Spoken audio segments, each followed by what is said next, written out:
install and write API scripts. So I added a couple. Right now, it's now added that if you're standing next to Fel, it'll actually give you it'll show that you should add 3 to your saving throws. Oh. And I looked at another one that when you get hit, it puts blood on the map, but it is absurd. Did anyone ever play Dragon Age where the blood splatter was like 3/4 of your character after any fight? That's essentially what it was. Like any one hit would just bathe everything in blood. So I might have to modify that one. There's funny little things, but there's better long rest and better short rest than the buttons they added. So I don't know. Also, I can import things from other modules without having to copy and paste. So it was worth the $25 I had to pay for the year. Okay. So last time, let's see, the current date is Uslin, the 14th of Sinden Star. You guys have traveled about 1,340 miles. And as we started last time, Felix was staring down a cleaver-holding ogre, quickly jumped into combat mode. Whereas the blind ogre seemed confused and non-threatening, you all recruited his help for information about the lair and its inhabitants. Scouting ahead, you found a barracks holding more of the lizard-like humanoids, and in a clever trap, convinced your new ogre friend, Gurge. What's his name, Gurge? I don't remember his name. I did not write his name down. I didn't write his name down. I might have. Yeah, let's see if I did. I don't think I did. No, I did not. I know it starts with a G. That's it. Gurge sounds good. Gurge. Gurge it is. To drop off your exploding muffin with his food delivery, which cleared out the room right quick. You found a locked room in the barracks holding the remains of a long-dead priest. You took the donation box after Felix broke his tools trying to open it. You found an emblem of the arch heart on the corpse and took it. Carrick summoned his owl friend as an octopus and scouted a collapsed and flooded hallway, narrowly avoided a croc using an ink cloud, continued scouting the water-filled room before it was devoured by the monster you've been hunting, a five-headed pot-covered Hydra. You all chose to attack head-on and not risk the flooded tunnel. You set yourself up as best you could before the hidden monster jumped out at you and its handler threw a spell. Battle began using a combination of magic ice, firebolt, ancestral protectors, riding the beast, and a lot of constitution saves. You got the Hydra to back off and retreat. After a bit of waiting, Jagoda jumped in, and soon you all followed down a smaller tunnel leading out of the church. Hectic chase followed through the water, tainted by the blood of the near-dead beast. Carrick looked for air pockets. Everyone else chased and tried to kill the beast as it pulled itself through. Finally, Felix dispatched the monster, but nearly drowned in the process, but was pulled out and saved by his friends. Everyone emerged from the tunnel except Jagoda. After some painstaking time, your benefactor emerged with the skull of one of the Hydra's heads. After the fight, the party sliced and diced the Hydra, harvested scales, a brain, etc. You also found a shard of a bell after pulling out a constantly disintegrating chain from the center of the beast. Now it was time to sleep. However, Felix was propositioned by a crystalline and long-limbed entity shrouded in smoke, darkness, and thick chains. They introduced themselves in Ciota and offered power in exchange for the occasional favor. Now you all awake with a bell shard in hand in a clearing just outside the Temple of the Archheart. You guys also leveled up to level 8. Did everyone get that done? Oh shit! Seemed like everyone but Ryan did. My bad. I think so. It looked like Christopher raised his Constitution to 18. Felix 88 hit points. Feeling good about that. Felix is now partially a warlock, and took some things from that. And I don't know what Fell did. I think he took 1 in charisma and 1 in constitution. I think that's what he did, but I don't know for sure. I'll fix that while we're going along. Let's see.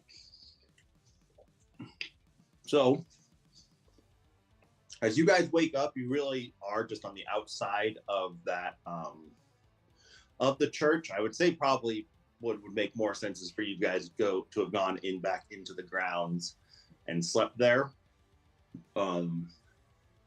And yeah, the only thing really of note is in your chest pocket, Felix, you feel a warm, just like a pocket of warmth, which if you check, you find to be that shard that you had used from that obelisk is back intact and kind of warm to the touch. I forget what that thing did. It did. It allowed you to cast a spell, but now that would be considered your arcane focus. Okay, cool. And kind of like how you would be able to cast spell. That is what you would use to cast your spells. At least for now. Also with that, as you are kind of getting up and cleaning off from the wild day before, Felix, make a perception check.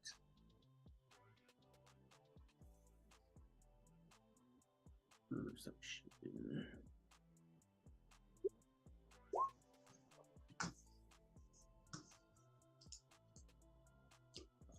Whoop. Yeah. So with an 11, you don't really notice anything.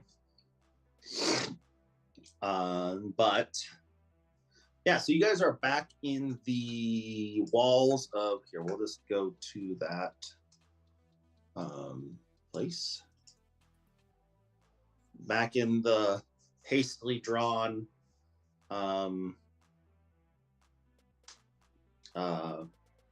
outside of the church, kind of regaining your composure and getting ready to make your next moves. Is there anything you guys want to do? So wait, there was a bell, and we have a shard of the bell. Yes, you remember from when Felix had been up in the rafters, there was a bell above him with a short rope, but the bell was kind of broken, all a Liberty Bell type thing. So do we want to put the shard back in the bell, and that solves all the problems? Or is that going to make more problems? My shard? I'm not putting my shard back in the bell. No. This is a bell shard you pulled out of the Hydra. Oh, okay. Yeah, let's do that. That sounds cool. As you were pulling it out with this like black iron chain, the chain was disintegrating as you pulled it out, and then this bell piece. So is there still like corruption everywhere? Is that the... Yes. Everything around you is still corrupted. Okay, let's see if we can ring in the new forest. Okay. Yeah, so you guys have to climb up there and do that. I'll say, who wants to helm this? I got some acrobatics and a lot of new hit points, so. Okay. So do you just try and climb the side, or are you just going to jump straight up to the rafters? Yeah, that. Just make an athletics check, because let's see, what is your let's see, you have a wild jump height, so what is it? Written down somewhere. 5e jump calculator. Your strength score is 18. You are 6 feet tall, and you are You have the boots of striding and springing. High jump of 21 feet from 30 from reach of hands. So I can like grab up to 30. Okay, yeah, make an athletics check because it's probably about 30 feet up, so you are going to need to grab it and pull yourself up. So make an athletics check. Yeah, we'll say 14's enough. You're pulling yourself up. Oh, that's enough for you to grab it. Make another strength check to pull yourself up. Because you have this bell shard is really heavy that you have strapped to your back right now. It's not like it's like a 5-foot shard of bell. Getting you're good. I'm gonna do a couple more pull-ups just while I'm doing it. You just show off. You're feeling really after that last fight, like really invigorated. So you do a full like full up, like you're up all the way down. You're like, oh no, then back up, and yeah, you're up there. Yeah, with that 27 too, there is kind of a dilapidated rope that you are able to climb or and get up to this bell. This bell is still probably about 15 feet above you.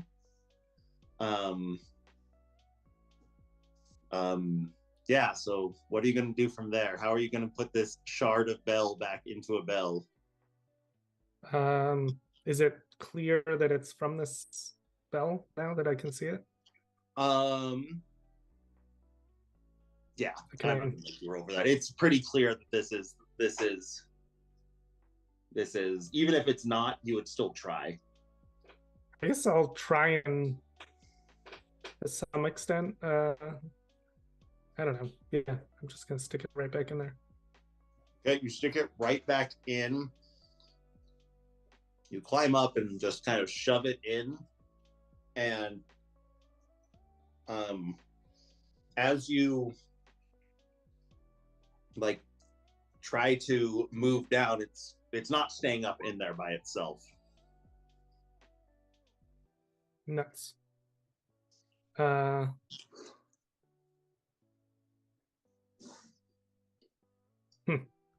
out of ideas. That's the barbarians. But it definitely ideas. It fits in there perfectly, but like something our gallon jar and make glue. Sure, you can. It makes what do we think glue is the most like? I guess if it makes acid, how much acid can it make?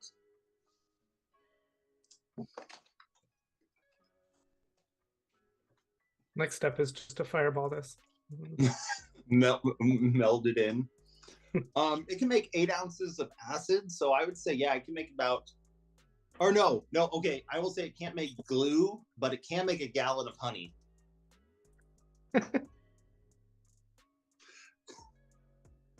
So I guess the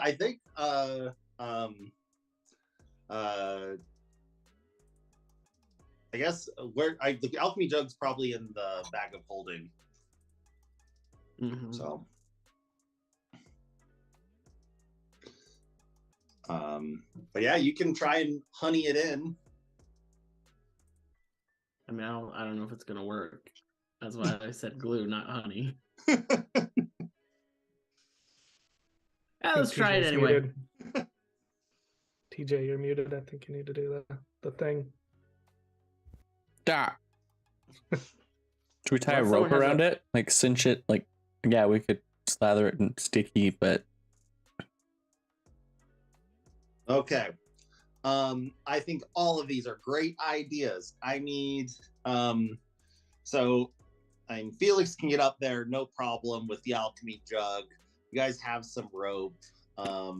Let's just make a dexterity check from you, Christopher, to tie it up in there with the stickiness in it to try and hold it all together. My best. Nope.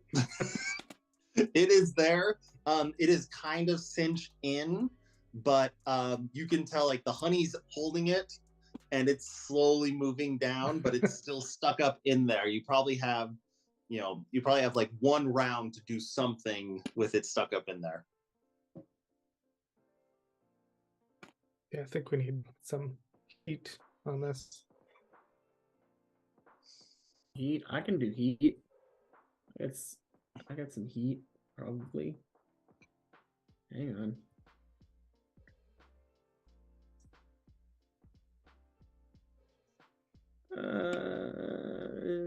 Thaumaturgy's not really gonna do it. Prestidigitation though would, right? You can create flames with that. Can't Yeah, you? you can create an amount of heat with prestidigitation. And I'll say that just because Ryan is doing his character stuff, we'll just say that he casts prestidigitation. Oh, And- my bad. No, that's fine. You keep doing. You have the most complicated level up, so I know, it's super annoying. I should have done this before. that's fine. And yeah, it's that honey hardens, and it's still holding, but you have no idea how long it's going to hold for. But the bell looks completed. Someone ring the bell. Ring the bell. See what happens. I'll hold underneath to catch it. You're Well, standing somebody- underneath to catch this probably like 4,000-pound bell. Oh no, just a shard when it, Oh, when okay. it falls out. Yeah. Yeah. So, you guys, one of you swings and rings it, and it's an ear-shattering ring, much louder than you think it should be.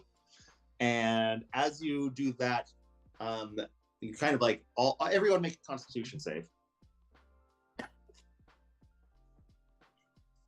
Or I guess not everyone, just the 2 people that are up in the rafters. So,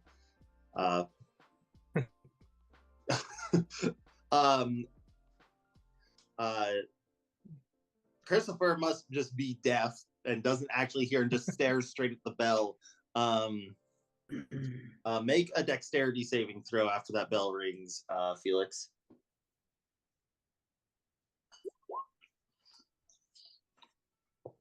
You just about fall off the rafter that you're on, but you catch yourself. But yeah, the bell rings. Looking at the bell now, it is completely back intact. But you don't know if anything else happened from where you are right now. But I guess they'll make a perception check as you're standing down, kind of underneath them. Fuck. You don't really notice anything different. You're just you and Jagoda are just kind of like chatting. Like, that was cool. Yeah, this like nothing conversation. But distracted enough for that. So yeah, the bell has been rung. It was incredibly loud.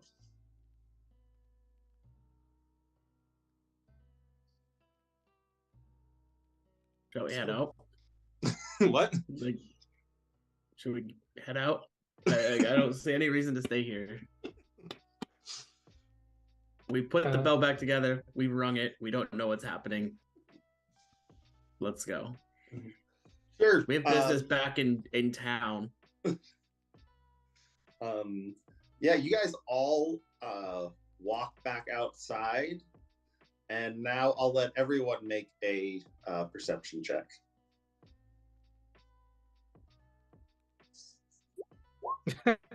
Oh my lord! Oh, I don't know how to do a. How do I do a perception check with my character, Manser? What's the roll? It's D20 plus. Here, I'll just do it for you. Or I can't do it for you. Just roll a D20 plus 2. So 14.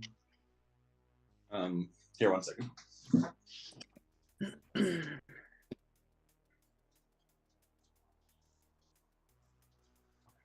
One second.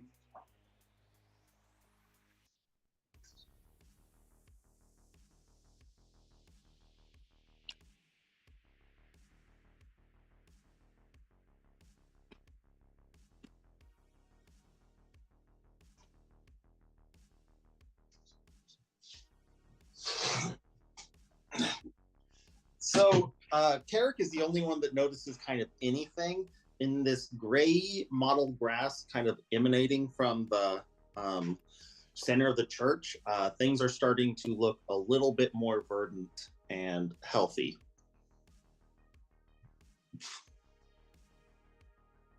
Just kind of.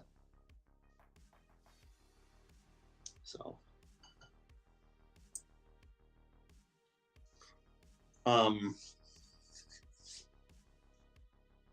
so there's that.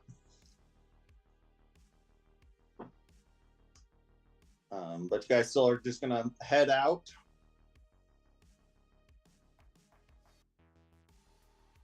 Yeah, I have no reason to stay. Okay. Jagoda approaches and you've seen him kind of like look around and like, you know, he's been looking for like a perfect like hunting place. And he's like, I think we found a brother's.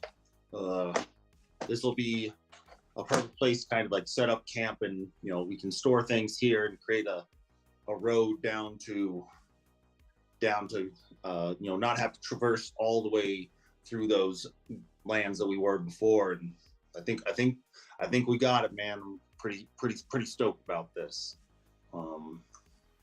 And he just kind of like, he's like, just give me, let's just clean up things here a little bit and just let me kind of figure out where we're at and get it marked as well as I can on a map so we can make sure to get here quick again. So he takes like he asks you guys for just like another hour or so of like looking around and kind of like scouting out, like triangulating himself to your other things he's written down on his map. If you want to give him that.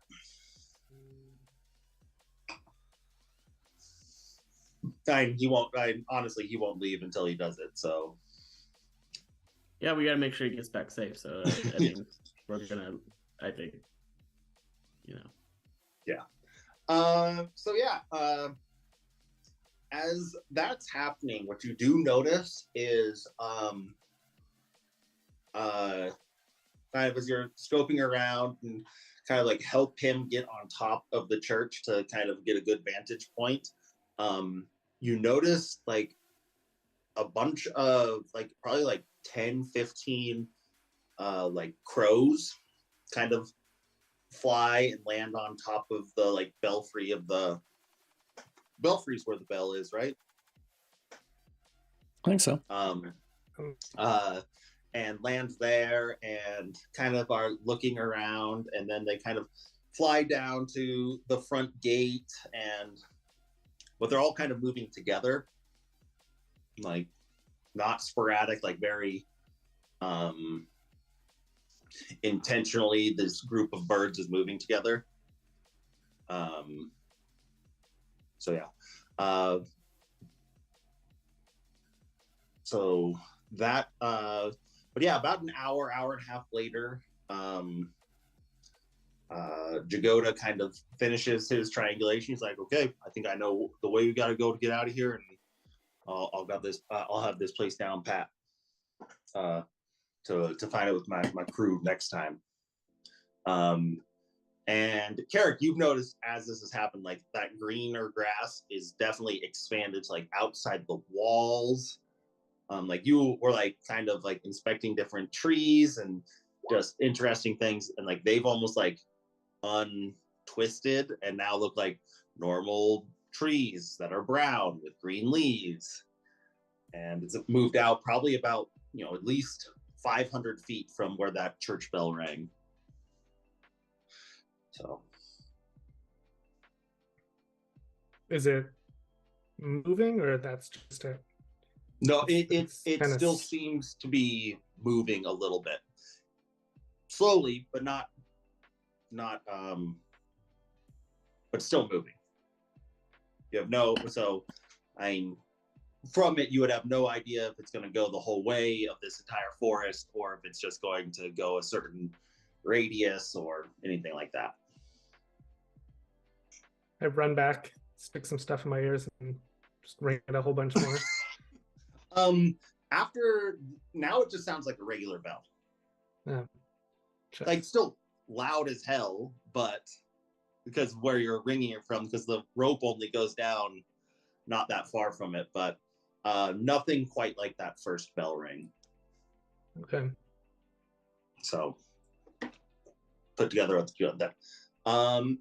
So yeah, so you guys are going to head out.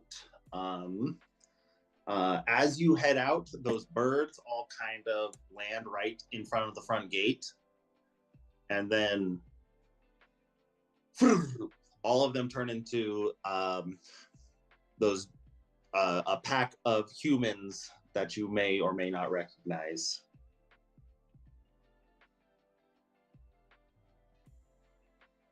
And they say, "It seems you were successful on your hunt." And if you guys are all standing there, I would say you would recognize this as the guy who wouldn't let you into their little enclave on the lake. Who had sent you to go get a stone for them, but then you just said, "Fuck off," and came did your own thing. And they are all standing here. What you would probably all immediately notice is they don't have bandages over their eyes anymore. And like their eyes look clear, and you know they're of elven descent in some case, so they're a lot of like that weird piercing blue that doesn't look quite natural, but all their eyes are back, not clouded over, nothing like that. They're just kind of all can see you clearly now. And they're standing in front of the gate that you're all trying to go through.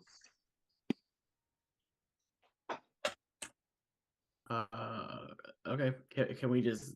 I have no need to talk to these dudes. Can we pass through? They say, of course.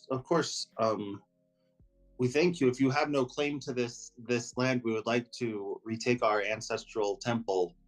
You know, we have been forced out based off of the corruption before, and we look to rebuild this to its former glory. And we see that as the bell has been rung, you know, we all heard it through even as far away as we were. That hopefully some of this land around here will be returned to its previous state, and we can continue our good work. So if we're happy to see that you are successful, and you have done us a great favor with this. What is this work that you do? They explain like this. They're like, they are actually like trying to fight back the corruption across the forest. That's kind of like where they had been with their forest warden, was another like pocket of not totally fucked land. And yeah, when asking that, make a persuasion check to them, see if they'll give you more information.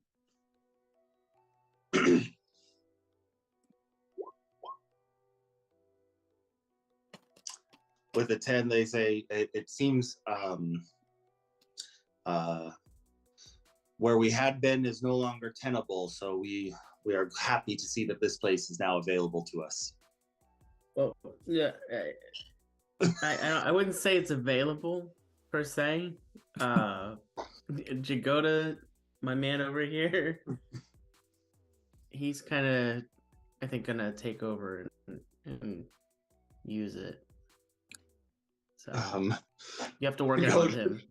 Jagoda looks, he's like, yeah, that's not gonna fly, homies.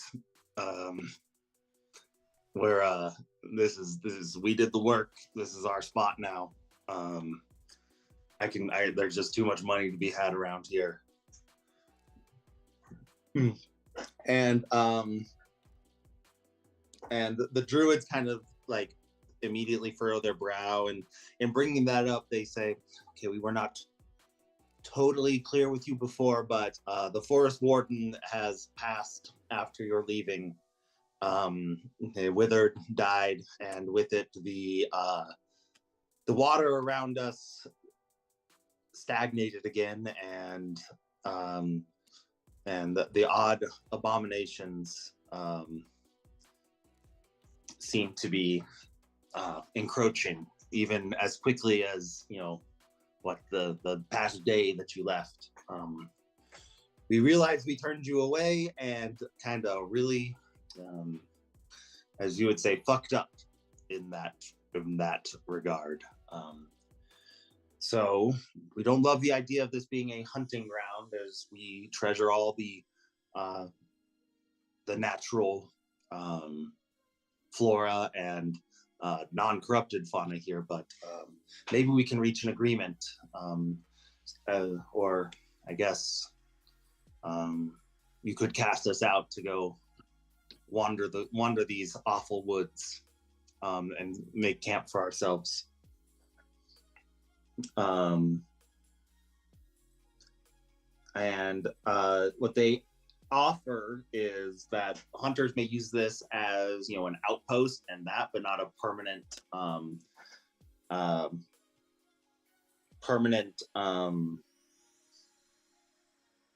they can use it as a place of a rest stop and storage, but not a permanent outpost.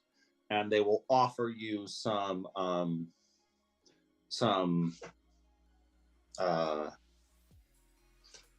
they can offer you some boons that may help you if you want to take this offer.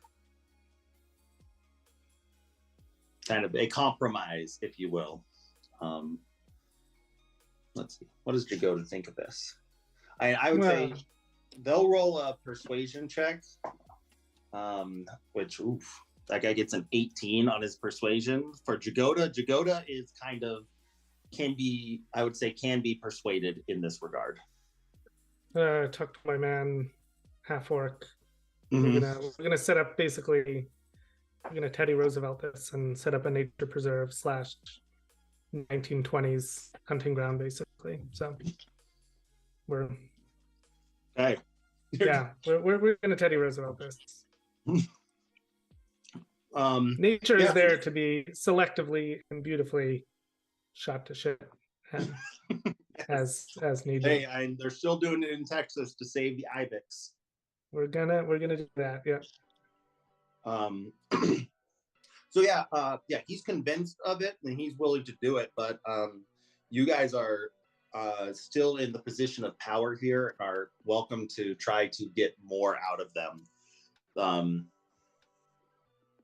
Jagoda's not going to press for anything more, but you guys can make a persuasion or intimidation check to try to get more out of these guys. I mean, come on, guys. We basically did all the hard work. What, Do we, can I just say, do we really need to do this? Do we care about the woods other than getting Jagoda what he wanted? He's cool with it. Let's not push our luck. I really don't want to fight these dudes. I really don't want to like these dudes. So I will fight. I don't want to fight them. Oh, I think I don't want to like these dudes.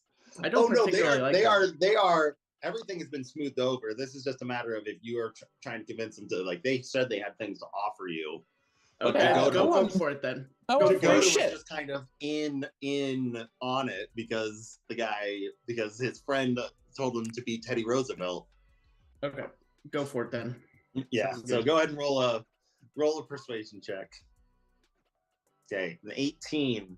So with an 18, you guys get 3 Tanglefoot bags, which essentially is a bomb that can cast the webs or the entangle spell.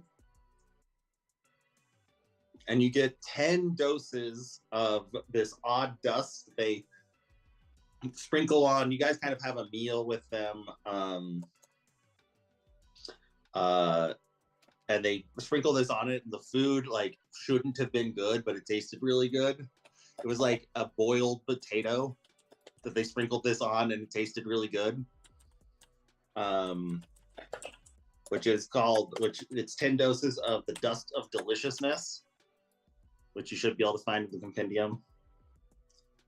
And then because it was an 18, they also provide you a detailed map of the area that has like where known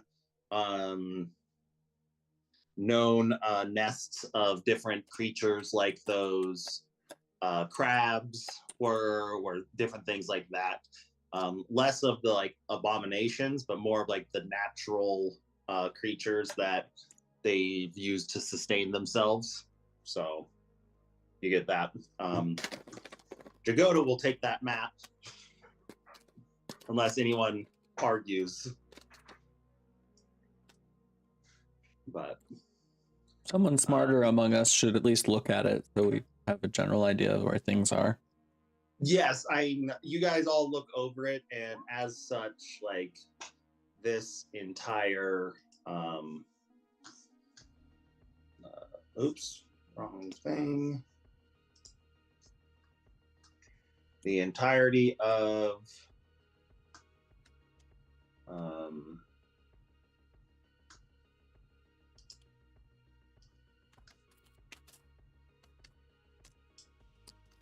nope, it's not gonna show because everything's hard.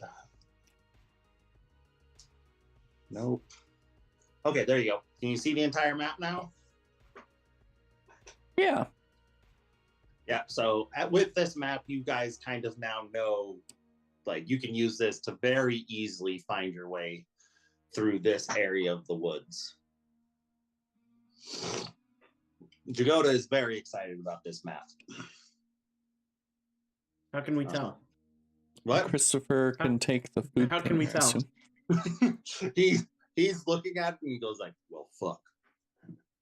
And he says, and he's just like kind of like marking things and like making like a mental like plan in his head about different hunts that they could do based off of like there's notes on the side of the map that are saying like, oh, this is where you could find this is where you could find this. He's very interested in this like black mossy area over here,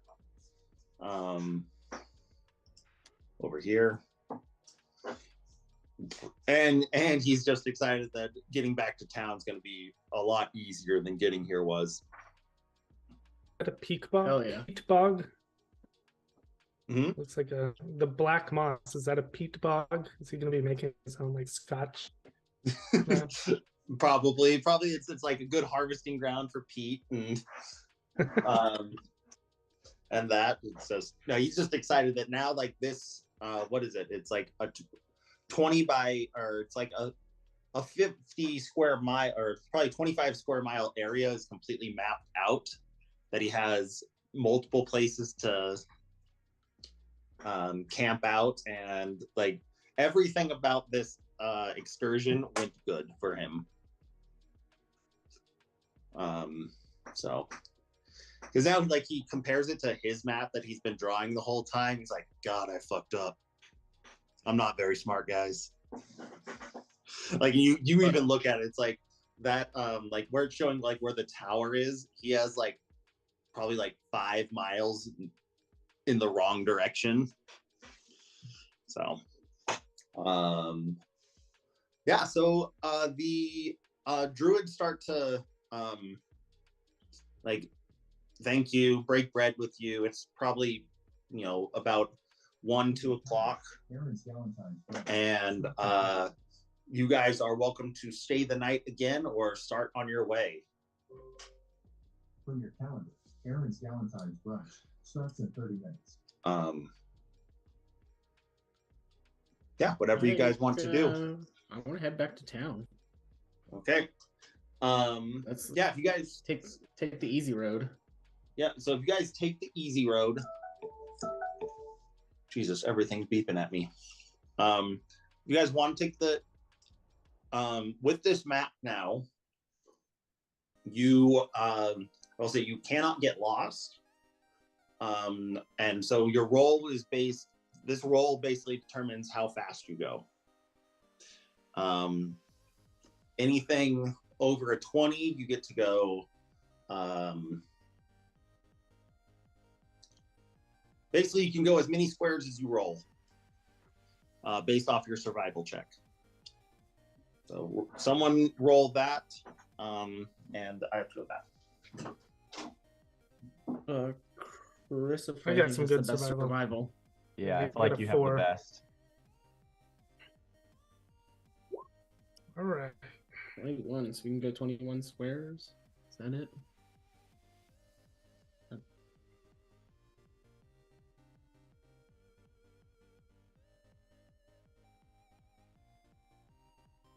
All right. That should get us out of here, I think. I don't know where town is, but is it I just don't bottom know. right? Or I mean, it's can't basically remember. enough to get us to the bottom right corner, I think. Oh, really?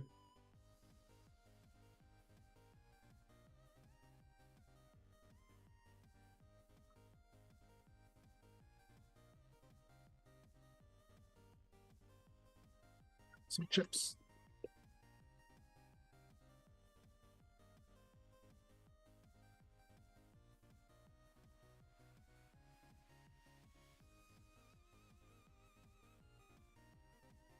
I think it'll get us out no matter which way we go. So Okay, 21. You guys can move 21 squares, which would be 1, 2, 3, 4, 5, 6, 7, 8, 9, 10, 11, 12, 13, 14, 15, 16. So just because it was the middle of the day, you guys are able to actually, as you're going through, is there anywhere else you want to stop or just beeline it?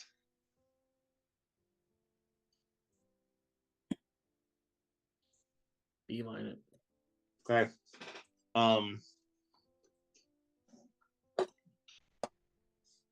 Throughout the end of the day, as you guys are all kind of like on a nice jog to the place, excited to get back out of these kind of swampy woods. Following the map, you're able to like kind of avoid these different nests and pockets of creatures that you know would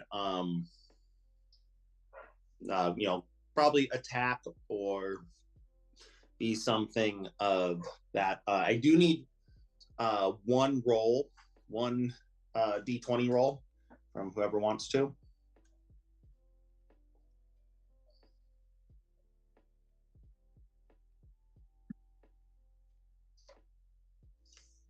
Four, nothing happens. It is smooth sailing, but you guys get back and you do start to notice in like little breaks of the clouds, you see this just very like tall silver post coming out of the ground, which Jagoda points out is like, hey, that's probably our our marker that I was having the guys set up before. It looks like those fuckers finally finished it. And so that is about where you're able to get for the night and bed down for the night. So you're all there. Jagoda kind of passes around that nice, very expensive Taldoran whiskey to you all. He says, make sure to come and talk to me before you guys head out. I know, like, obviously, what you wanted is good. We guarantee you that Ophelia will be winning the election, which, is what I'm for anyway. She's a much nicer person than her shithead brother Rufus. So yeah, you come talk to me though. I got me everything I need, and I can maybe sweeten the pot a little bit for you, especially since got all this loot. And he pats the freezer box pouch that he has that has all of the Hydra parts in it. Well, he has also just been carrying like a desiccating Hydra head over his shoulder this entire time. He is very excited to prove everyone of his family wrong about how lucrative this whole excursion can be and will be. Let's see.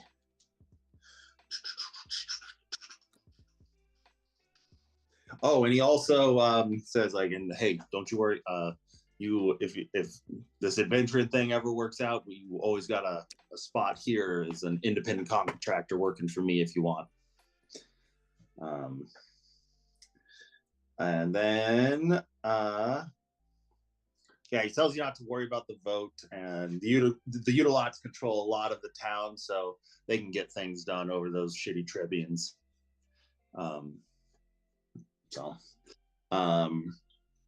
Is there anything else you guys want to do that night?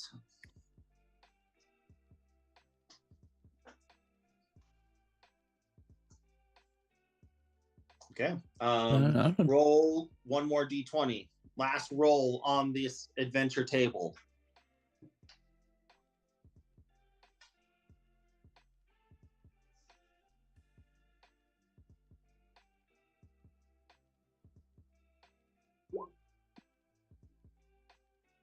Five, nothing happens. You guys made it out of the Savalier Woods. Congratulations. This adventure completes. So you guys are all you're heading down, and like this is about a 5-mile journey back down, 5-10 miles down an actual road that you're able to find early in the day. And about early, like just before noon, you guys get back to Shady Creek Run, just on the outskirts. So like you guys are kind of coming through from here down to into here. As you guys get to about here, Jagoda loops off. He says, like I said before, I'll need to get some affairs in order, get things set up, but make sure to come talk to me before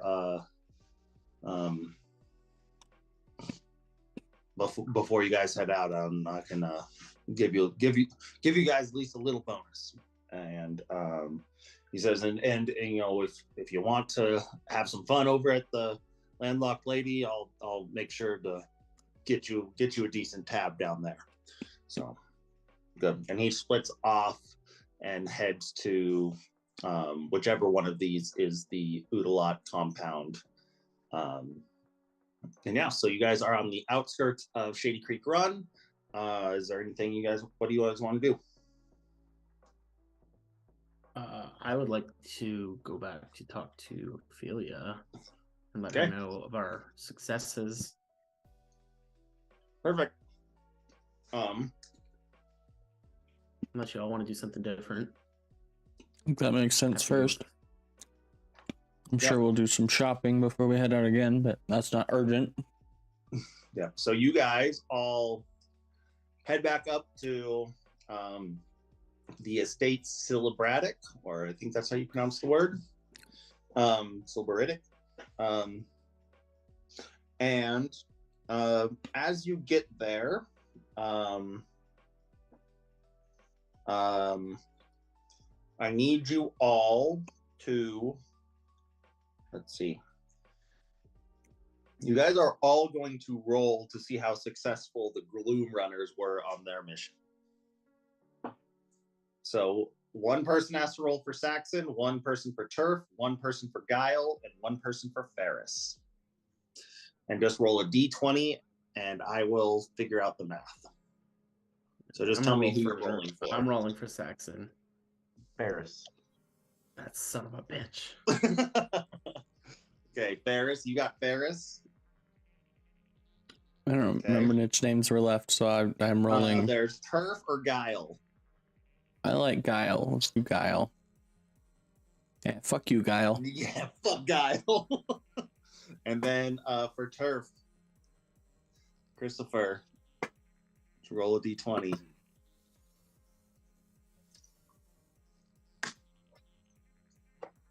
Okay. That makes sense. I mean, Saxon doing the best. He's the leader of the group. Yep. Okay. So let's see. So what I'm going to do here, can we do just math in here? If we do 7 + 1, nope.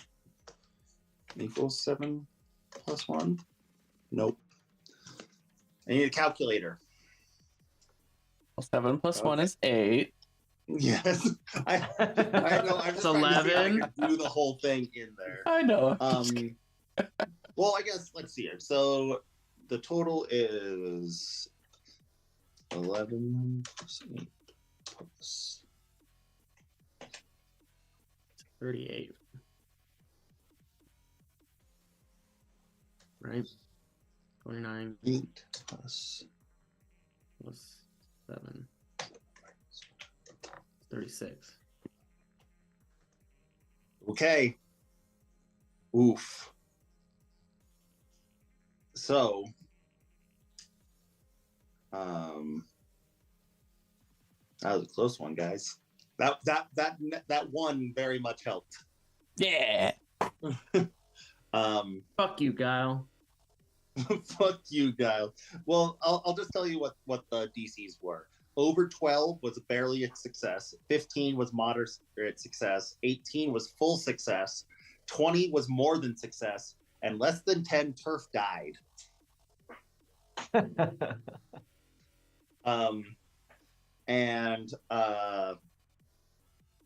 got a 13 and a half was the group check. So they have in between a barely and moderate success.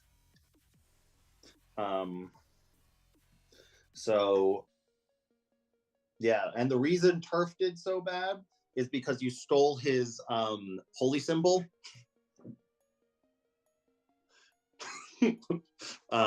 So good on you.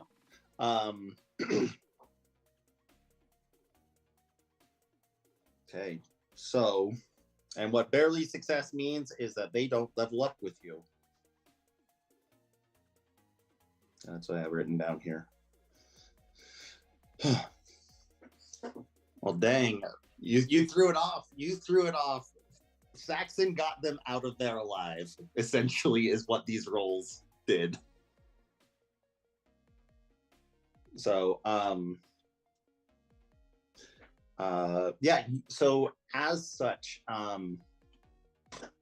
like I had you roll these, you see just a completely beat to shit group of gloom runners coming out of the house. Very, very different than the demeanor that that they had.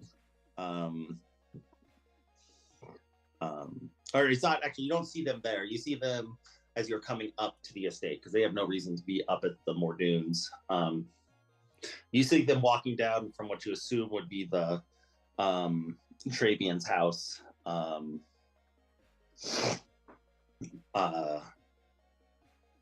And just looking beat, like I said, beat to shit, like tail between their legs.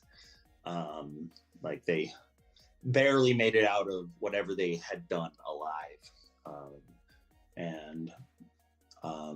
Yeah, you all clock them. Is there anything you want to do? I'm gonna play them Pipes of Haunting as they walk past. Just to really, they're already looking like shit. Let's make them feel more like shit. Okay. Okay. What is the DC on that? I'm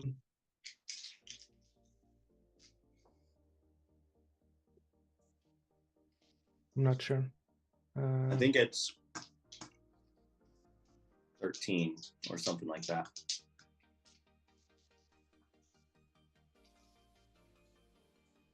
Where to go?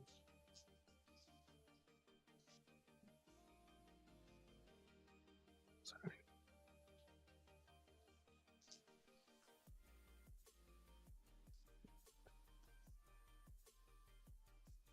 $15.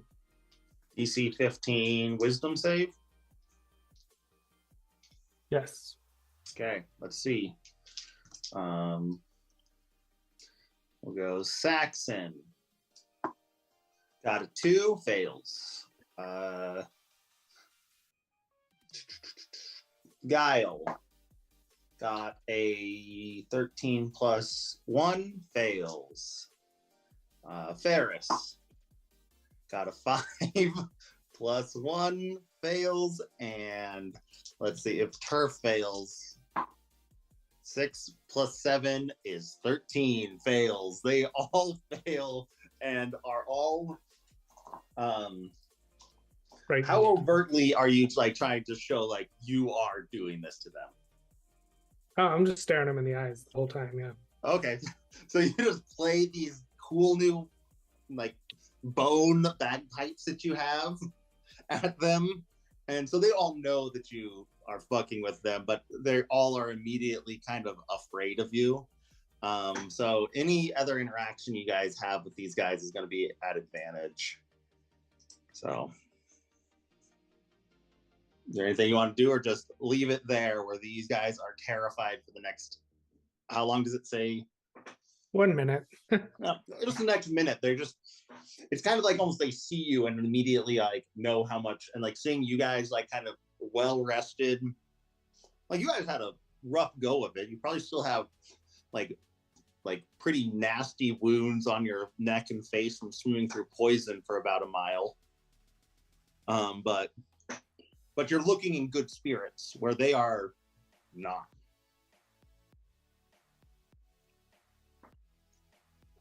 So just let them walk away with their tail between their legs.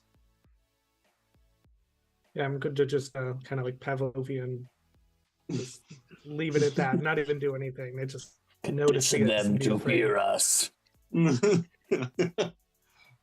What about you, Felix? Anything you want to do? You're the one that has the most beef. No, I think I just kind of want to walk past. If I'm just like chilling, knowing how much they suck. I'm just chilling next to Christopher, just start sharpening my sword. Can add an intimidation to it. Just I don't know what it's gonna do, but just for fun. Yeah, just roll intimidation with advantage. I like you're sharpening a 6-foot sword while walking. Yeah, so 24. Sure. I will say if you ever played any Telltale games, the Gloom Runners will remember that. Okay. It might come into play some other time.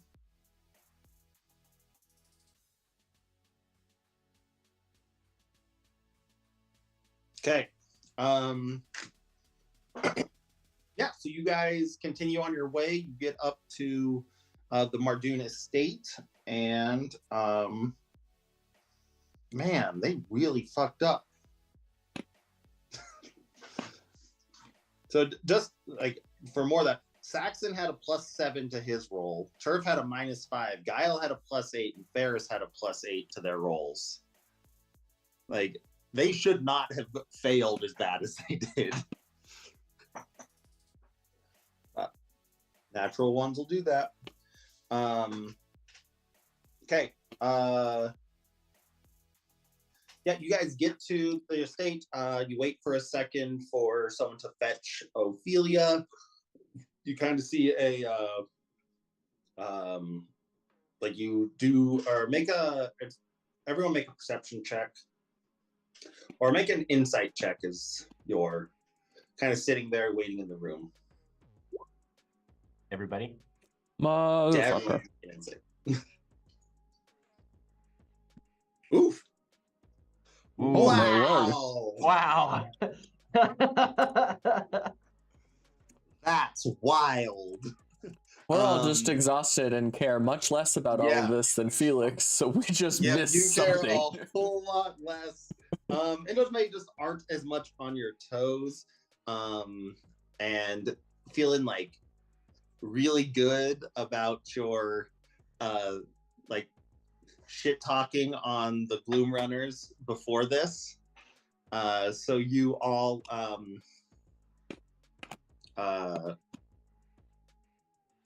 aren't even paying attention. You're like high-fiving each other instead.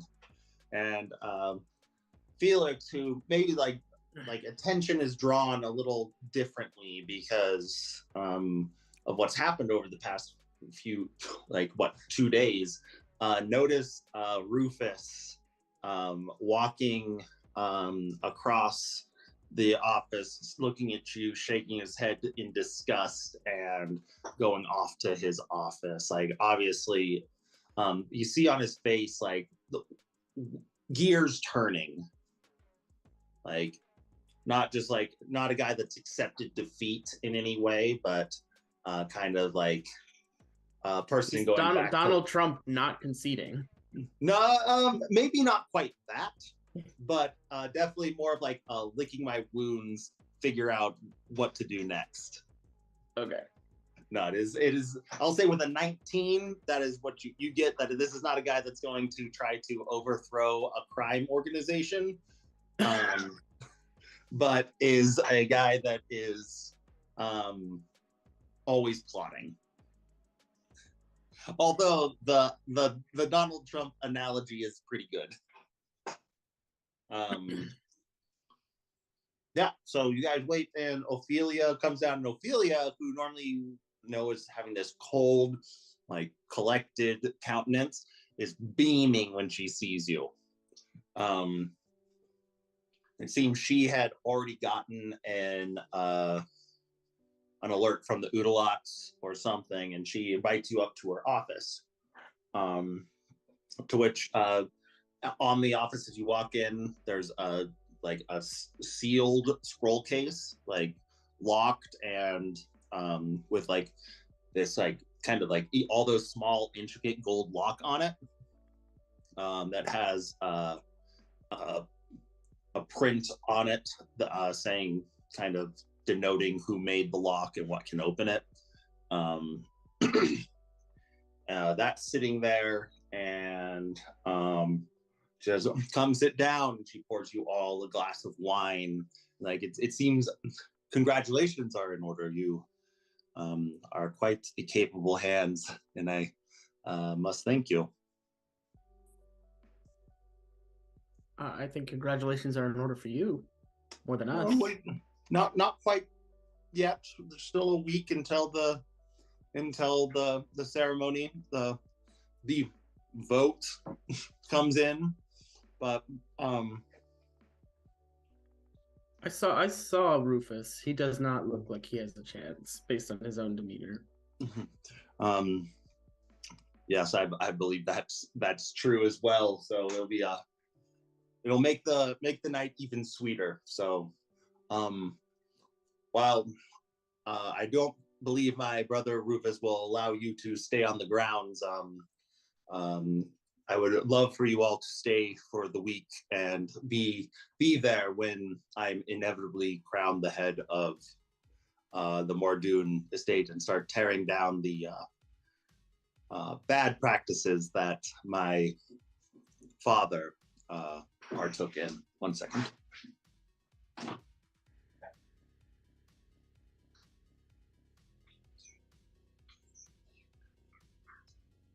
Okay. I'll come check it out in just a little bit,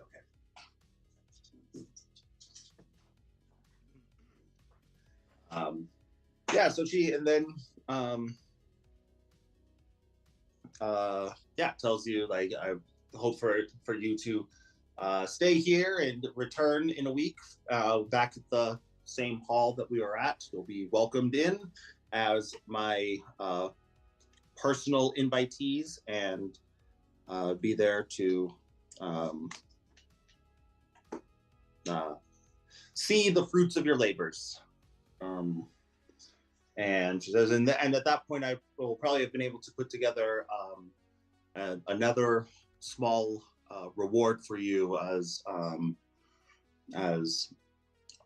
the writs that I'm giving you. I'm sure it helps you in some way, but it doesn't help you immediately. So I will have access to funds, and not funds, but I'll have access to more once I am officially head of the house. So,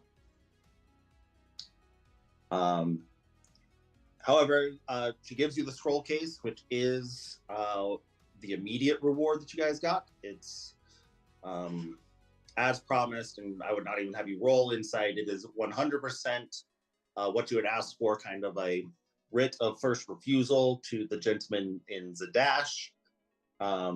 There is a matching one that's already been sent, so once this one gets there, it'll show that you were the ones that procured this for him.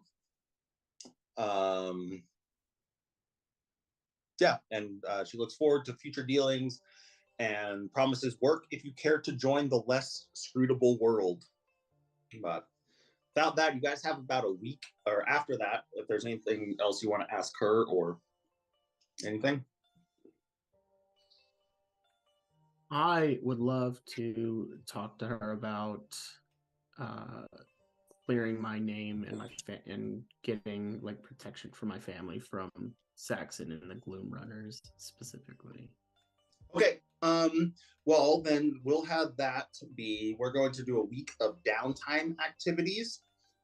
Okay. It's the same downtime activities that have always existed. Some of them might not be available here, but if you search for downtime activities in the compendium, there's the list there. So we have things: buying a magic item, carousing, crafting an item, crime, gambling, pit fighting, relaxation, religious services, research, scribing a spell scroll, selling a magic item, and training and work. So you all can choose one of these to do over the next week. You guys are all kind of put up at the, I guess, using the money that Jagoda promised at the Landlocked Lady. You are given a $150 tab, which will cover your rooms. For each of you to have your own private room, or you could reduce that down and share rooms to kind of save some of it. But it's enough money to cover your room and board for the week at the Landlocked Lady, which is the gambling and whoring hall. So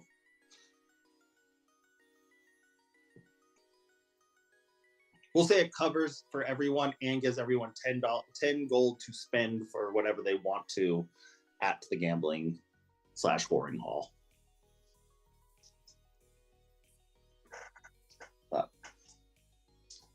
What would people... So go ahead and think about what you want to do. I'm going to help August with an experiment that he just did with food coloring, so wish me luck. I wish luck to your carpet.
Okay.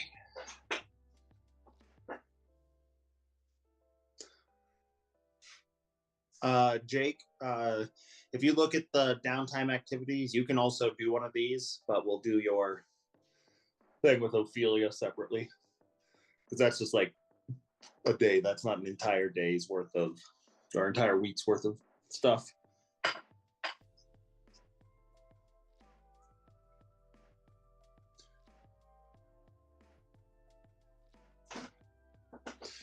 Y'all, this is the end of my completed notes.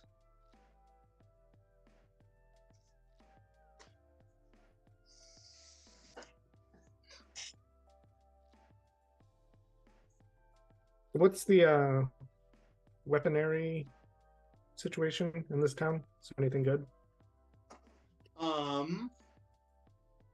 Let's see. I mean, besides the guns are the interesting thing that you kind of found. But if you wanted to, is there anything specific you kind of wanted to hunt for? I'm kind of looking for a good one-handed weapon, maybe. I don't know. Okay. Because I have my So- shield that I never use because of my two-handed thing. Yeah, So- well, technically your warhammer can be used one-handed, right, but it does reduce the damage. right. So, Or maybe not. You're right. Yeah. I think it's I'm not, good.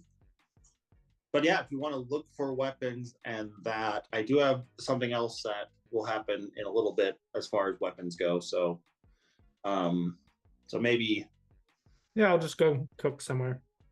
you want to Just go gonna cook go- somewhere. Okay, I'm gonna go work. You're gonna go work. Yep. Okay. So what for work? It is the funniest thing. I'm just gonna go work for. You're just honing. You're not actually working. You're make a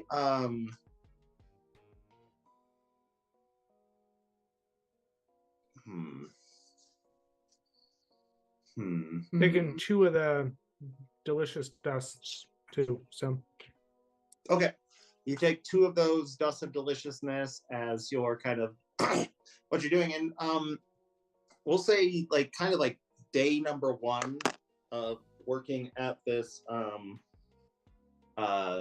or at this landlocked lady. Like you kind of notice that the food is decent, but it's kind of, you know, you're in this crime city. Like even though this is one of the nicer places, you're still, you know, kind of limited by where you are. Like getting things from the south is hard because it has to go past like kind of this imperial blockade, trying to, you know, make sure that you know, people aren't dodging the draft like you guys. And yeah, so so you kind of go and approach them, and yeah, and they say, okay, well if you think you come recommended. It's actually Jagoda comes in one day and says, how about this guy cooks me a meal? He fucked it up once, he did good the other time. I want to see what he can actually do in a place that's not down in the shit. So go ahead and let's see, you make an ability check, athletics, a dexterity check, and an intelligence check using a set of tools. Okay, let's see. Let's look at wages too. Okay. To determine how much money someone earns, the character makes an ability check, a strength check, a dexterity check, intelligence check using a set of tools, charisma, performance, or charisma using a magical or musical instrument. Consult. So how do you Dust of Deliciousness will give you a advantage. I'm gonna hold that. I'm gonna leave that in case I need to pull it out. Okay. But so we're gonna have you make a cooking check. What are you gonna cook? We're making croquettes. It's you make a big ass roux and then fry them up. Okay. So So and that you're one, going- because I'm doing this specifically because I can use a strength check, and that shit requires crazy strength. Like it's straight up 30 minutes of like going starting- around with like the thickest ass paste. until Okay, it's- I will allow this based off of your use of food knowledge to make a strength check on my cooking um, utensils. with your cooking utensils. Yep. Nah. So a 13. So a 13 is not great. It is modest lifestyle per week. But it is above enough to be successful. You would get about we'll say, since what does a modest lifestyle cost? Modest lifestyle is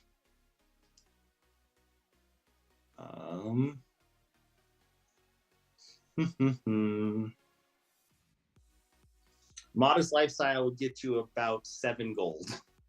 All right. Are you going to use the dust of deliciousness Yeah.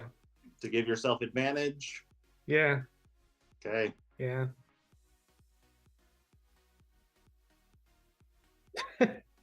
Okay. That does bump you into comfortable lifestyle though. So from that you earn about more, but everyone is actually quite happy with the food that you make. Comfortable is 2 GP. So we're just gonna say that you make about 50 gold after some tips for this thick ass soup or thick ass sauce. Putting them in. They're And yeah, and you kind of are honing your cooking ability and coming up with different things and ways to cook. Do roll a D100 though.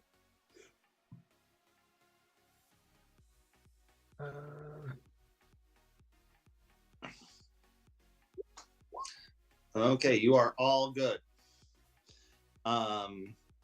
Yeah, and you provide this. There is one effect. Did you see what the dust of deliciousness actually does? no.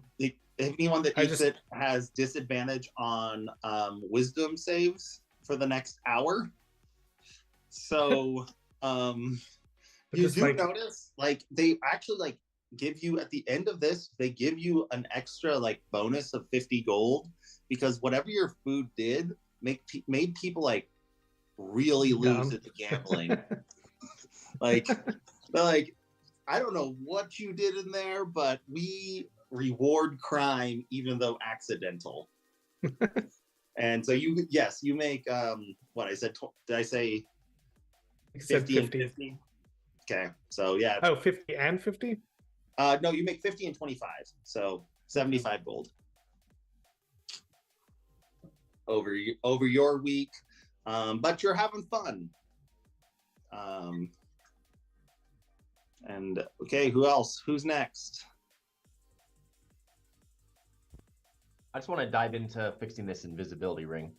Okay, so you have 7 days. How many more things need to be saved? Oh, we did say you probably need to go find about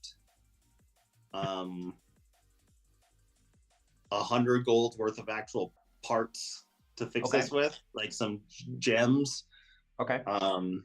Unless you guys have gems in your D&D items, I don't know if you do. I don't think so. I have some random shit, but I don't think it counts. Like a psi crystal. I don't remember what that is. No, don't worry about that.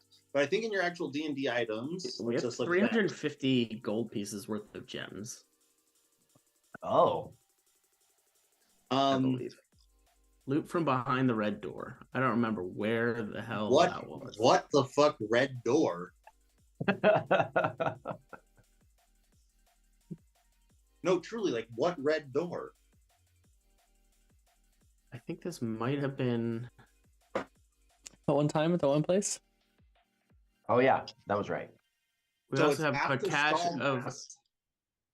We have a cache of 200 gold worth of diamonds, 50 gold worth of emeralds, 50 gold worth of sapphire, and 200 golds of other assorted gems. Okay, so I But will I say did not that- write where we put that from.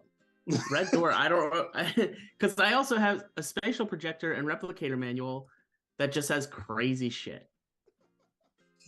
I will say that if you use the there's also one here, flawed ruby 75 gold pieces, flawed ruby 100 gold pieces. I'll say if you use those, which reduces this thing down to 100. Yeah, you have the gems needed to do this. So Okay. always keep around assorted gems. Apparently. No, it sounded like a lot of gold. However, it's a good thing we have it. However, when we just have things from behind red door, I do not know where that would have been. Okay, well, Can we remember, see so it was what after can Stallmass. we look at the history and see like what day that was from? Can't you go back in like versions? Probably. It was after Stallmass, but before Spuds got the deed to the property. that was pretty What did we do in between then? But well, I'm just trying to think. You Before. guys looted the rest of his place. is it just the mansion or it's just like a mansion in there? Like Oh, I think it was, yes. There was a loot room in the underground mansion. I don't remember the door being red. Oh, the line that I drew for it on the map was red. Yeah. There we go. when the It was details only- just It make was you only 5 months ago, so yeah, so you want to fix your magic ring. Whatever rules I have for that. So let's look real quick. I don't know how much more you have left. I have 3 more according to my record. 3 more days, so you must Yeah. spend at least 3 levels of spell slots and roll a DC 12. DC goes down by 1 for each spell slot used over 3. Yeah, I'll do all the spell slots. Okay, so the DC will go down. I'll say it can't go below a 10. So DC Okay. goes down to 10. Okay. So I roll a what? A D20? Yeah, it's Arcana check. Oh, Arcana check. So you need a 3 or above? Let's see.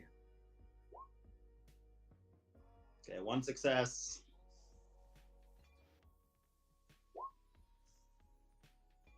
Two successes.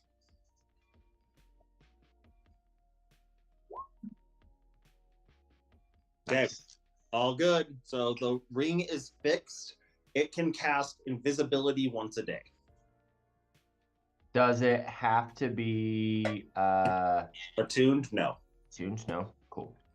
So whoever you want to give that to, I don't think there is any actual item that corresponds to it in the compendium. There is the Ring of Invisibility, but that is a artifact that allows you to turn invisible anytime you want. It is the Ring of Power. Okay. It is. If you had it, you are invincible. Okay. I wonder if it makes more sense for our sneaky sneakerson to have it or the least most sneaky person have it. Yeah. Well, it yeah, doesn't I'm matter if not you're sure. invisible if you're in heavy plate armor making a bunch of noise. Yeah. I'm not saying I need it. I definitely don't need it. But I would say this just from a mechanical standpoint. Right now, Fel has his boots of elven kind, which kind of negates his need to It negates his heavy armor badness, but it is attuned, and he's already at like full attunement slot. So if he wanted to get like a new object, he couldn't use it. Whereas since this is not attuned, he could use it like in the cases where we do need to sneak once a day. So there is trade-offs there. Because it's not attuned, it makes a big difference, because you can only have 3 items attuned at any given time. I'm fine with Fel having it, unless sounds good. does that work for you? Because if you could use it, it would make sense too.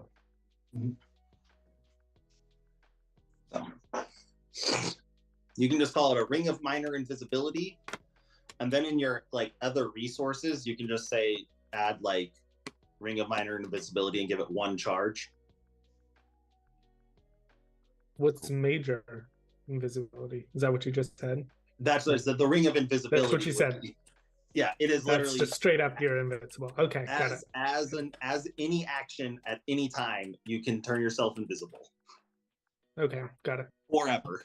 Then add it to my other special things, other resources. Okay. What if we? Sorry, there's not a ton of interesting things going on in this game. This is kind of management between this and the next adventure. Can I throw in? Does this count as cooking? Can I try and do healing potions too the whole time? Trying to figure out. I realized that would be crafting an item. Yeah. Okay. Yeah. I realized after the fact that that's what I should have been doing. Wait, you made 75 gold. True. That's what? Like half the healing potion. Just as I add it to notes. That is 50 gold for a healing potion. Oh yeah. Oh, 1.5. Okay. So what's the mechanical again for feature on that minor ring? You just as I note it, invisibility once a day. Did you hear that? Yep. Okay. Yep. And so invisibility will give you advantage on stealth checks. No one can see you, obviously. I add it as a spell. Yeah, you can add it as a spell. Okay. I just said to add it as a resource, so you know not to use like a spell slot. I added it. Yeah. I won't add it to my spell sheet then. Yeah. Like the resources are easier to manage for that kind of thing. Okay. So now that was Carrick's. Carrick, you can also scribe any spells that you want. Okay.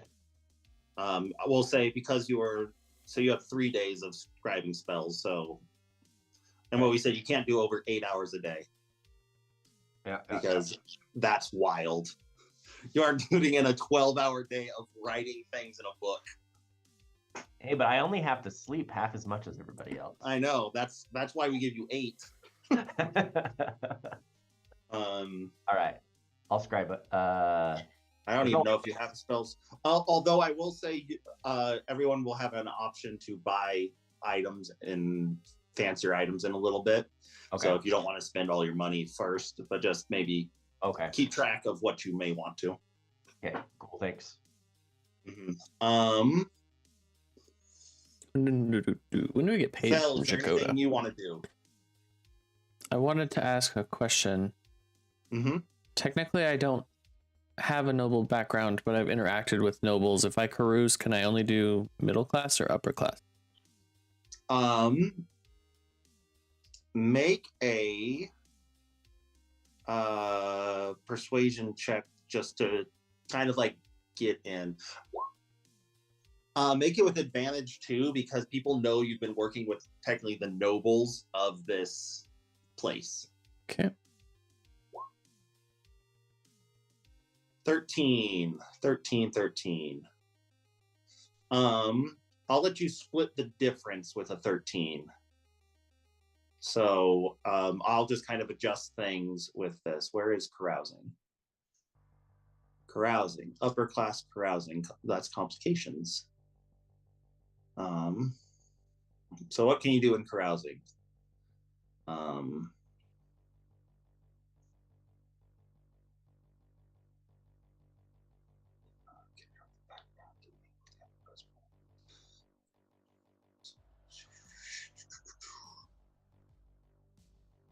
Yeah, well, I'll just say that since I didn't see this part of character using a disguise kit and the deception skill, I'll say you can do the noble thing because I didn't read that before. You can do the noble thing based off of your work with, like you're seen hanging out with Jagoda at the bar, who's come and talk to you. So you're carousing, like he's carousing with you. Okay. So and that's kind of what gives you this.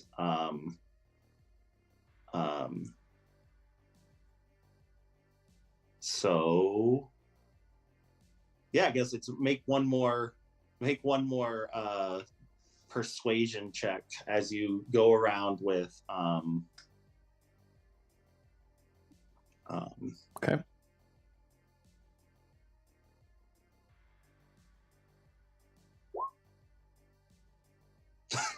just can only get 13. Decidedly average. But with that, you have made an allied contact. Let's see. This is the longest one.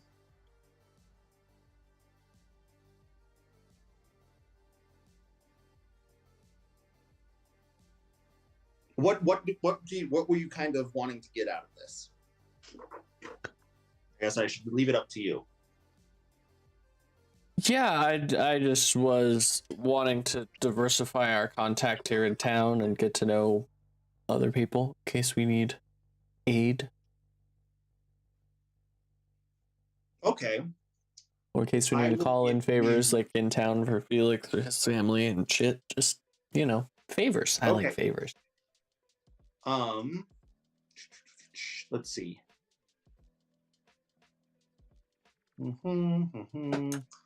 Okay. So with this, Jagoda introduced you to one of the other Travians. It's actually the one that you had looked for in the banquet hall. And you guys he's still like a little like pissed that obviously after you guys had done so successful for them and obviously bolstered the Jagoda's family, the Udalots, for that. Can't help but like be kind of like happy and good to have like another hand working for that, maybe they can call on you for something. And they say, we have a lot of our runnings deal with artifacts excavated from different elven ruins to the north.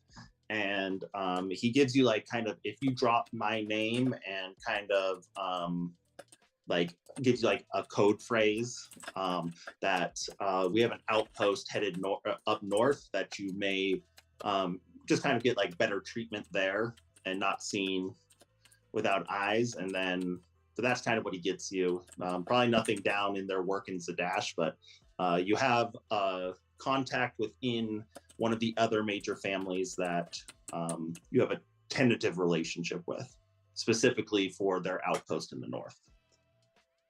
Okey-dokey. If you head that way. Okay. That's everyone but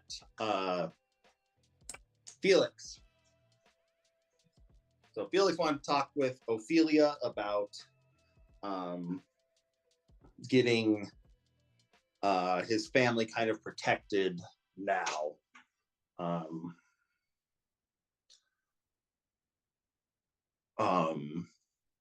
Yeah, so you go to her and she kind of says, well, that writ you have right there is probably all the protection you need if you're heading back to Zadash right now and turn that in, but I'm happy to perhaps help if you have other business here or can't return at this time. Yeah, I can't. I've made a promise to myself to help everyone else, and I don't know where we're headed after this. Yeah. I need to make sure my family is safe. She says, I'll tell you what, you give us you provide some of the money up front to help get protection until you can make a better decision, or better until you can get there, and we can make sure that no revenge happens from those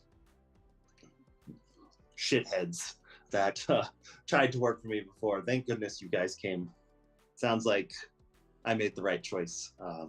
So she says for 500 gold, she will, your family is safe, essentially until the game, until you guys return to Zadash to turn in your thing.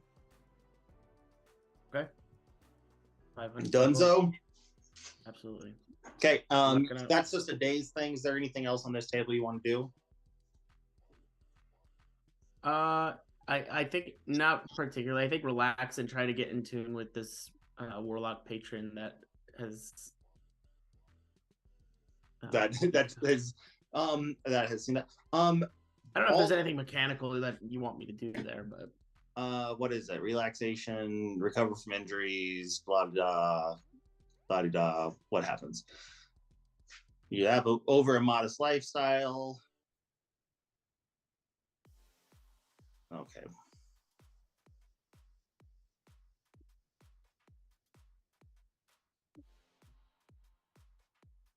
Okay, yeah, so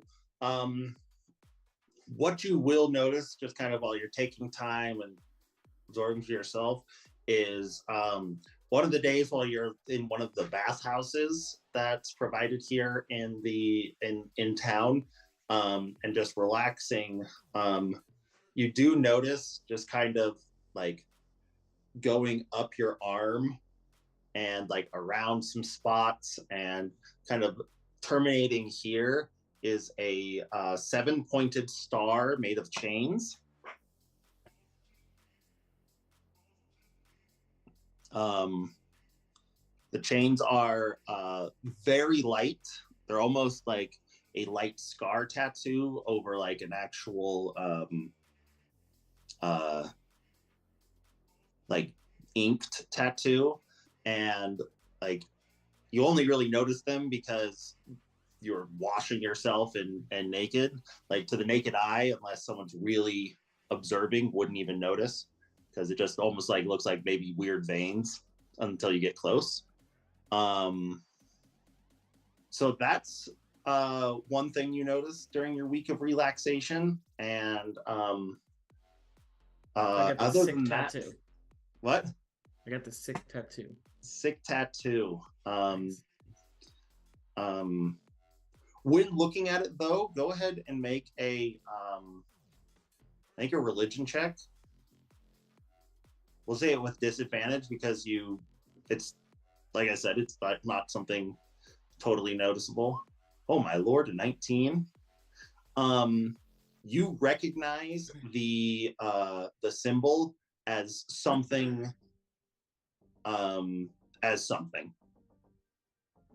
You don't know what, but you definitely recognize that this is a symbol of something. That, who knows? Other than that, you just kind of, like, you have that stone that you have that you really don't like leaving your person, like even in your bathhouse, like you have that stone kind of in your hand while you're naked in the bath. But other than that, you kind of just practice with your different skills that seem to have been brought to you, and you aren't reached out to by your patron unless you specifically try to reach out to them. And yeah, is that enough, or is there anything else you want to do? I think after we can go until this party, I guess. I would say this, Felix, this would be a time for you to also give any other items that you had bought for people, but you can do that as you want. Solely because some of that might determine where we go from here. Yeah. That's cool. Do we? Okay. Are you gonna like? Are we gonna narrate any kind of party or anything? Because I'd probably do it after all that. After the party? Okay, perfect. Yeah, kind of party will conclude this adventure, then I have kind of like where your next hooks are after that. Okay, I will say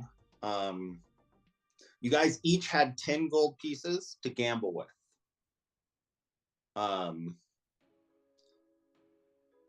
Do you want to just hold those or no, it is store credit. You have to gamble with this. It's like the weird thing that you got. I'm just giving you a chance because that was the tiniest little cup. My espresso cup? No, it was made smaller by by the background. And, like it was the size of a thimble. Yes, you're essentially given like your vouchers at Windover to gamble.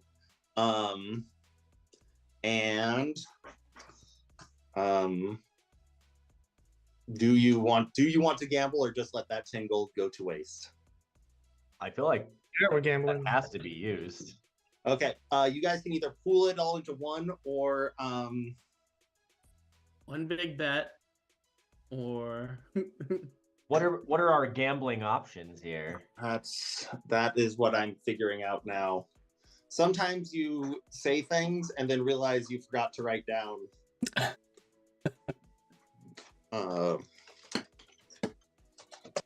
Exandrian gambling. There was specifically one that I kind of liked in a recent episode of Critical Role. That's why I was thinking of this.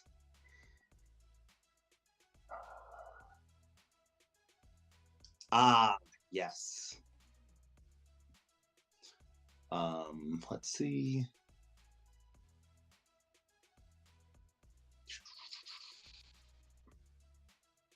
There is this odd track in the back of so there is, I'll say you this, there's regular just easy like card games that require like betting, or there's lizard racing. I'm doing lizard racing. What? I'm already set on lizard racing. Okay. Lizard racing is probably the only one besides just like if you wanted to play like a game of roulette. That would be like a single bet type thing. But up to you. Yeah, I'm all Sounds like we're lizard racing. Someone said lizard racing. So there's this like, it's like this turnaround like pin that's in the back of this landlocked lady. And like, if I did describe the landlocked lady, looks like Noah's Ark just planted in the middle of a town. It looks like a boat.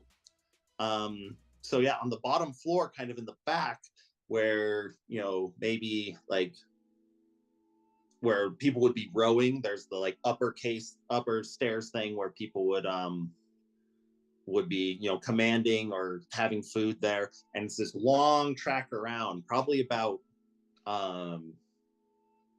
250 feet in diameter. And there is a group of people just kind of staring, yelling, and there's kind of like some cages in the background, and the guy just is barking. He's like, "A new race is starting. New race is starting for the run of luck. Please come place your bets. We have some very, very fine lizards to race. Please come up. Minimum bet 50 or 40 gold." I'm up for putting my 10 gold on this lizard race. Okay. Sure. Okay. So as you get to the actual course that's around, you don't realize it's not just straight. It's like kind of like a maze. So it's looking at it's trying to.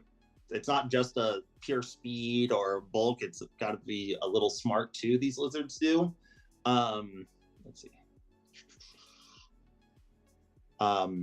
Says, "Hello.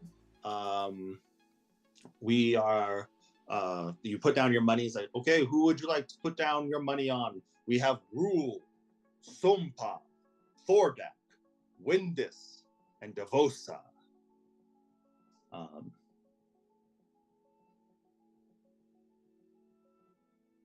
Yeah, that is. Those are the 4 lizards that you can bet on. You're muted. Is there anything else to go off of? That's just it. That's you tell me. How are you going to go off this? So we'll say Rule is green and kind of slender. Sompa is blue and like a little back heavy.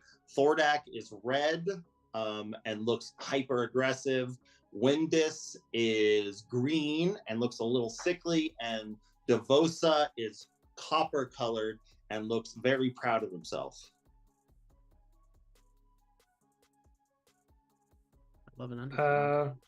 Let's go Junked in the Trunk. Who's the back heavy one? Sompa. Okay, the Yep. blue lizard Sompa is who you put your money on. Let's see. So how many did I say there were? 1, 2, 3, 4, 5. Okay, we're just gonna drop Devosa because I think it's more fun. I need each of you. We'll say each of you to pick one, and you guys will just roll for them. But your money is on Sompa. So Christopher will be Sompa. Who wants to be Rule? Rule is the, what did I say? The red one? No, red one is Thordak. Rule is, I might have made 2 of them the same color. Rule is black.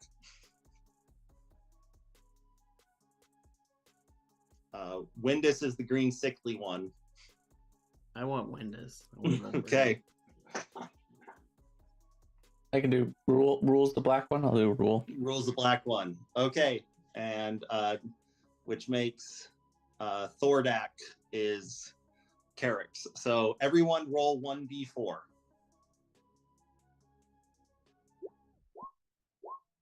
Oh no. Okay.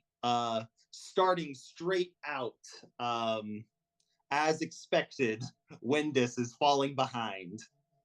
And Thordak up ahead, just ahead of him, but out to a quick start is Sompa and Rule. Sompa using those big back legs, just power through corners.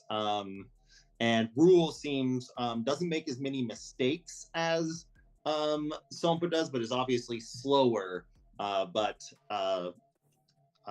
that's it. Roll another set of d4s.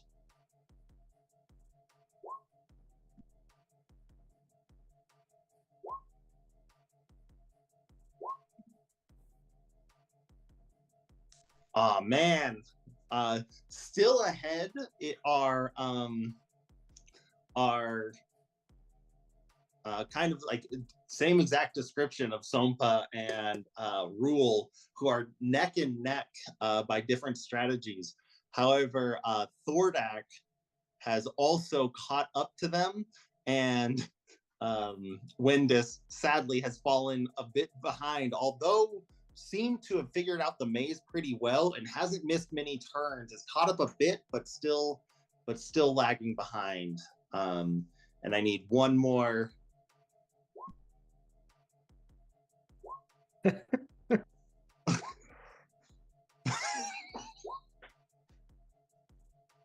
Oh no. Garrick, you had a chance to win even.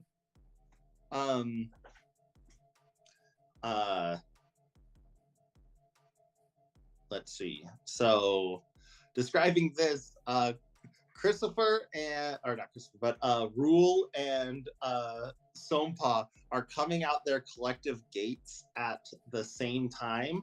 And it is going to be a photo finish, so we'll figure that out afterwards. Windis just gives up Windus actually like has a heart attack and dies. Oh no! my god! Windus was like looking sickly, not because it was like weak or that, like it had caught something. And Who did we bet on again? You guys bet on Sompa. Okay. Let's see. Yeah, and then Thordak just kind of loses interest and just starts walking through. Just realizes like, forget this. I'm better than this. There is no reason for me to actually do this. And comes to the end. Okay, is there anything that fell or is there anything anyone can do to make it that Sompo would beat Rule in this situation? Because they are tied. Well, the last roll I was one below Christopher. First no, you accidentally rolled twice. No, that three was the 3 was from the previous round, and then I rolled back to back. Okay. I just rolled back to back. Never mind then. Sompa just crushed it and runs out of the gate and wins. All right, lizards. What? All right, that's lizards. Like your nature's check. Lizards were your friend out in the wilderness. So with that, you would let's see.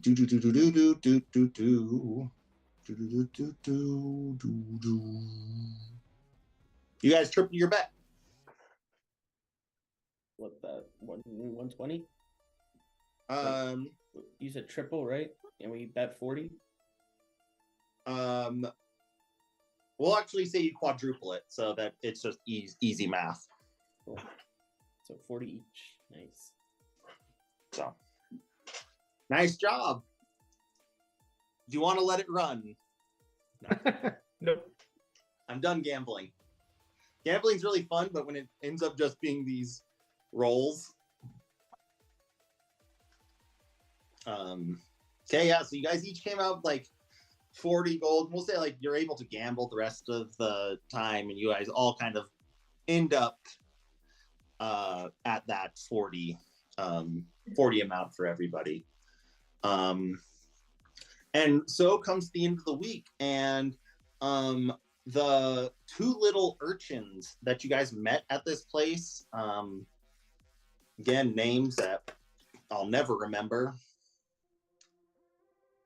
They're the 2 little shitty kids that showed you and tried to steal from Christopher.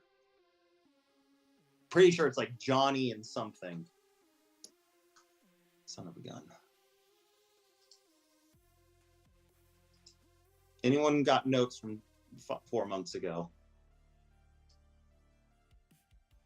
It wasn't important enough. This sounds like somebody that I would lightning bolt, though. Yes. No, they were 2 little like dirty ass urchins. Let's see. December? Was it December that this happened? I just want to see now. It might have been this December.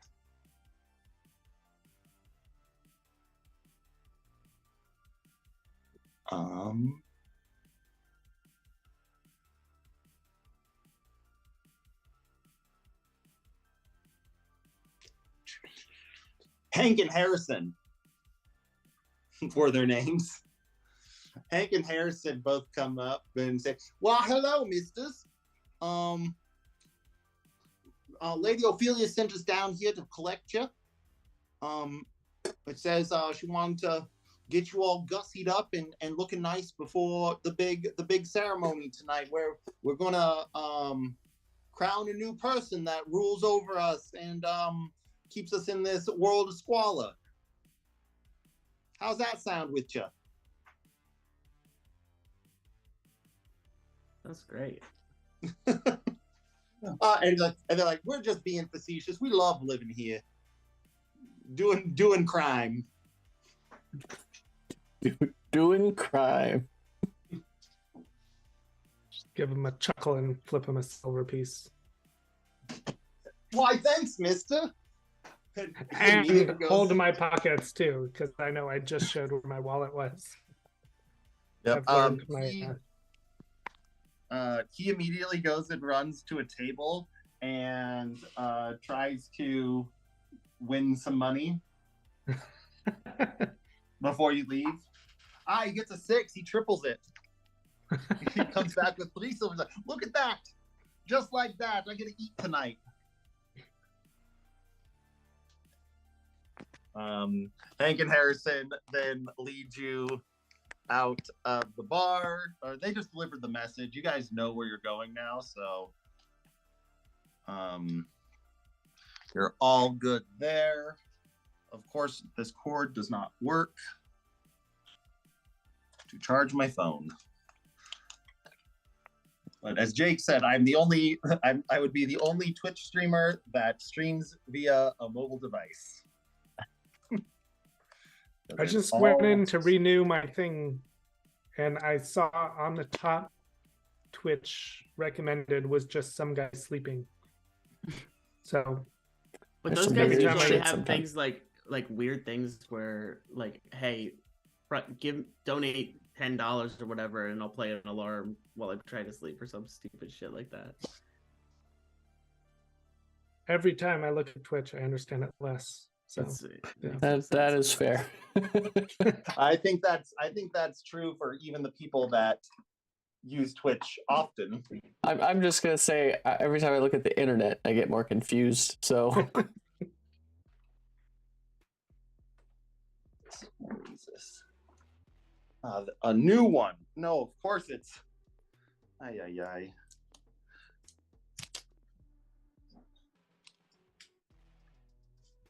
Ay, ay, ay.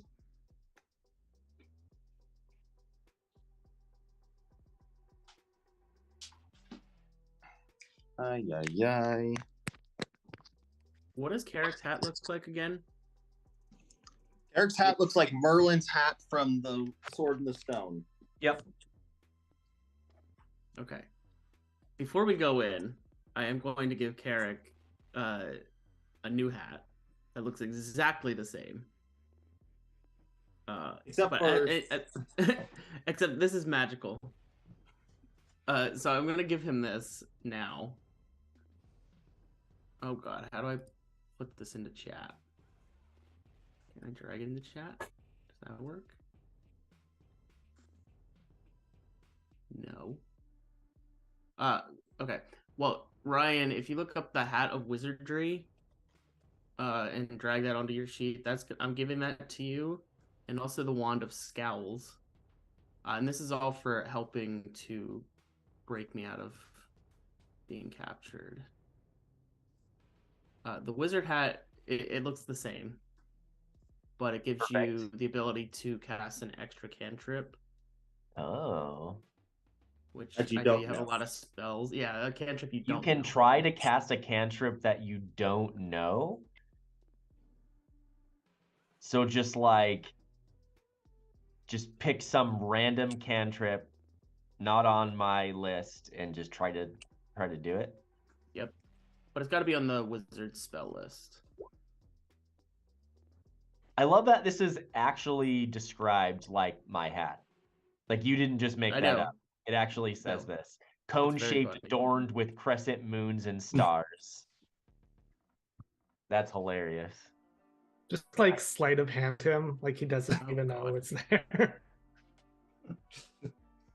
Perfect. And also, the Wand of Scowls, which is also very funny considering Carrick's character.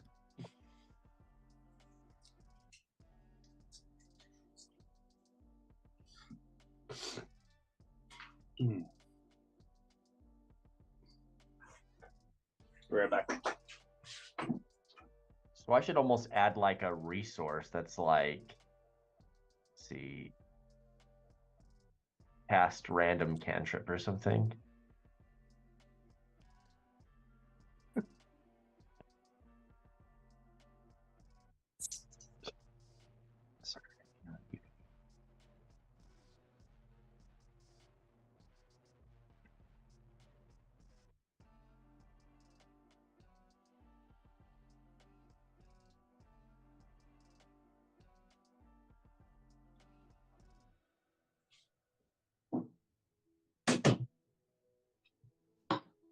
Nope.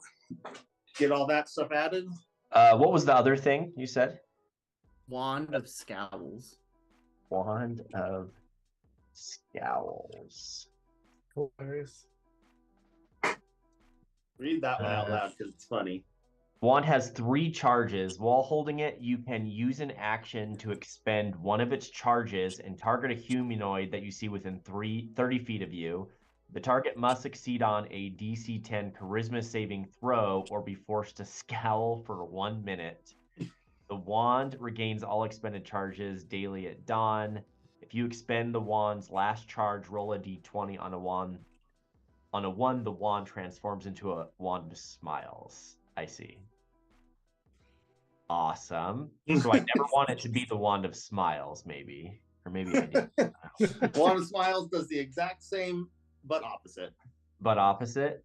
Does it impact spellcaster's ability to say spells or anything? That is an actual discussion that people have had of if whether or not it allows it like could mute a spellcaster.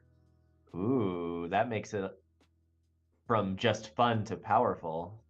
Yeah. I mean, what I would rule it is if they are scowling, it would make them have to do like some sort of save to actually cast the spell.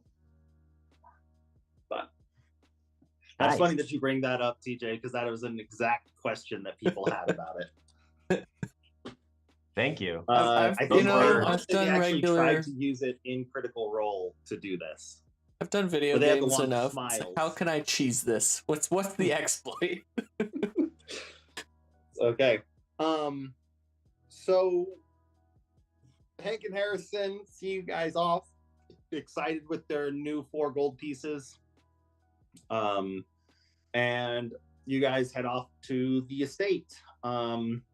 As you guys are walking there, you pass the Oodalot thing where Jagoda comes and runs up and meets you, claps you all in the back. He's like, "It's gonna be a good day, guys. It's gonna be a good one." And with that, he hands you all. He gives you an option. Actually, he'll give you a pouch of 1,500 gold pieces, or his bag of colding, which will keep items kind of like if you harvest anything off of a person, or you want raw meat or things like that.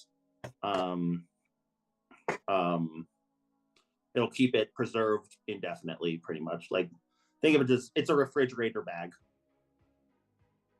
So, Could always use more gold. Yeah, It sounds powerful, but I don't think it's the best thing for a bunch of hoarders. yeah, Like, we're just gonna hoard things cold. we'll just have another bag full of stuff. Okay, perfect. Yeah, so you guys get 1,500 gold.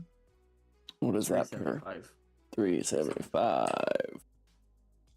Yes. And he walks with you to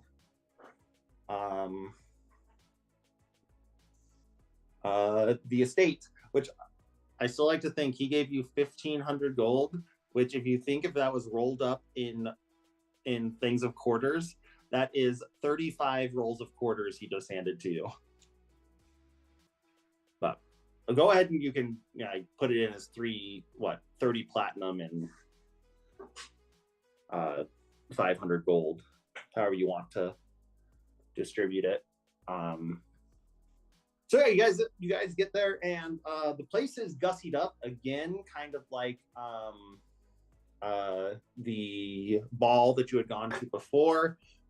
This one is a little bit less celebratory and more formal.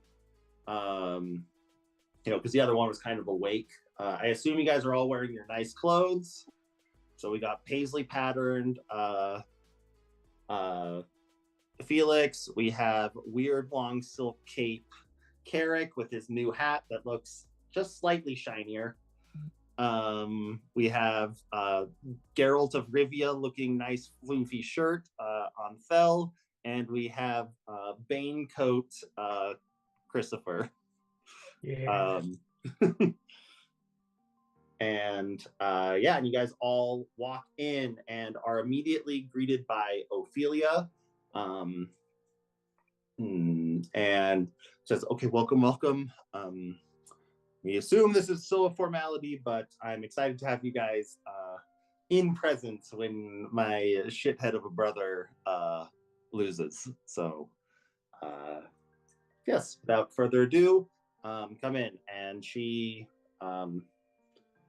invites you in, and it's a night of drinks and kind of glad handing between a lot of the nobles. It was nobles before, or not nobles, but higher members of this house. But this one, it's like even a smaller group.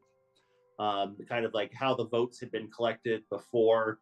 They had gone to like each of the main dens. Like it's not like everyone in the town gets a vote, but it's just like the main, like businesses and things like that. That because pretty much everything in this town is owned by one of the families.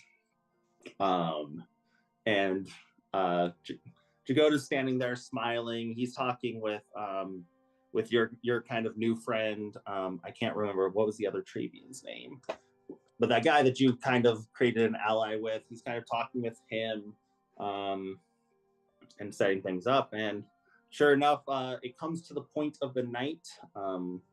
Or everyone make a perception check real quick.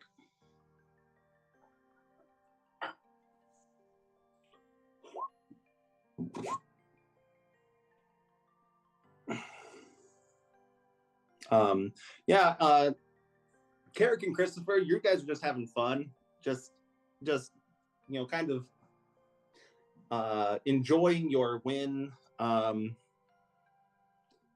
Felix, you are, I don't know, just kind of there with a 13, not really paying attention, just kind of waiting for the resolution. And but Thel, kind of in that military version, is kind of watching out. And what you really notice is Rufus had just kind of walked away from who you notice as Saxon, and Rufus looks pissed because he knows kind of the inevitability of this, but looks and like you kind of catch shaking a hand with Saxon, and then walking away as he goes and joins his sister up on that kind of where the stairs where the previous lord's casket was when last time you were here. And they both kind of nod at each other, and a small, not small, but a stout dwarf figure comes up and kind of like clears his throat. The music kind of dies down, the drinks stop, and everyone pays attention. And the dwarf introduces himself. He's like, as the head of the Udalot family and overseer of this election, I am pleased that we have a unanimous decision. There is no doubt in who has won to be the next head of the Mardoon family. Without further ado, I present to you the head of the tribe, Ophelia Mardoon. And everyone gets a polite clap. And Jagoda sits over there and is like, yes! Just gives his approval. The Travian family who you had kind of seen, who Saxon worked with, gave their clap and approval. And the only people that, there are some people there, but the only person that truly looks crestfallen is Rufus. And Rufus is just kind of pissed, but does his pleasantries, cheers, and kind of goes back down when Ophelia kind of gives a small speech about the future of her family, primarily that she says, look to a very swift and severe change in our export business.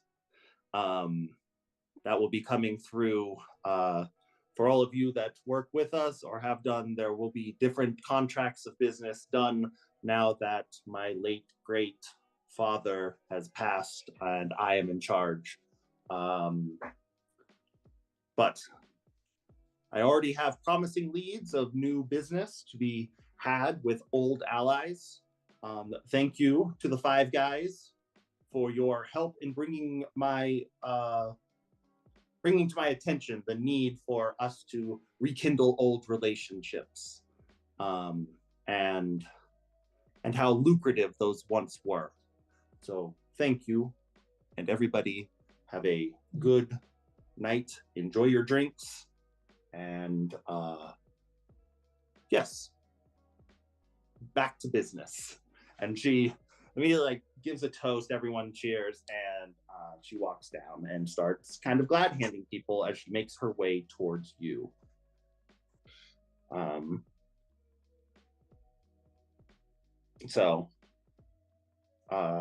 Yeah, the rest of the party goes on throughout the night. She comes and talks to you, gives her thanks again. Is there anything you would like to talk to Ophelia about at this moment, or anything else you want to do in this party?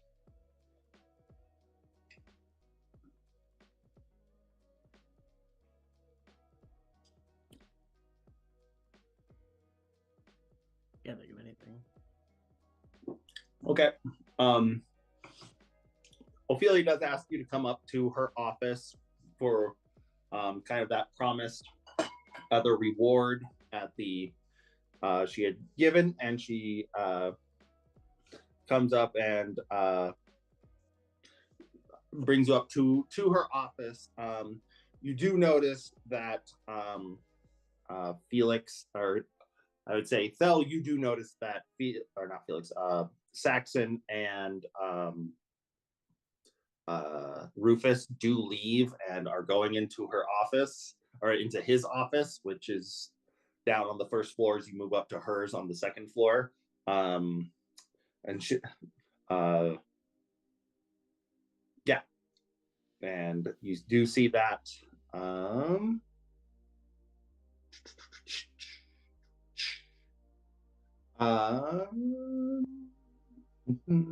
Yeah.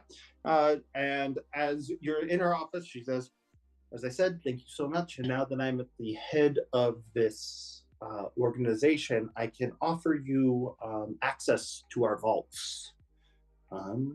They're mostly of coin, but we do have a fair collection of items that may help adventurers like you on your way. I'm happy to give you a loan for maybe a slightly better fee if you are in need of coin at any time.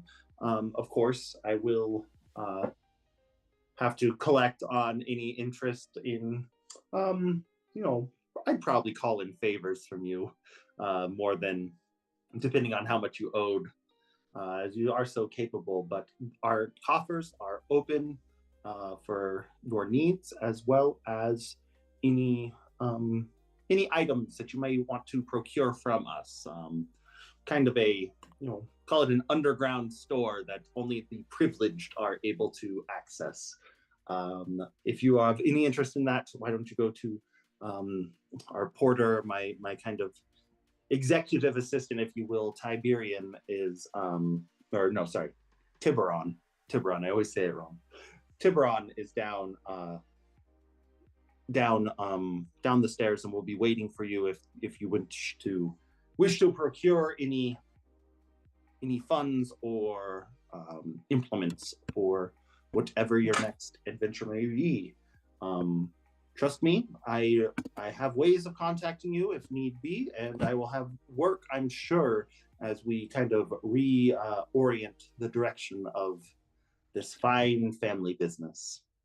It says, now if you wish, or if you please, will you leave, as I have much to do, and kind of ushers you out of the room.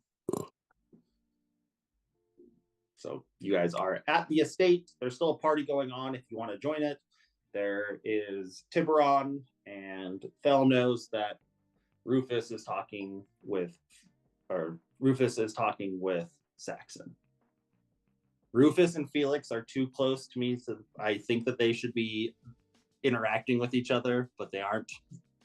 But I kind of What do you guys let want the to do? group know that I've seen Rufus and Saxon talking. Do we do anything about that, or do we care?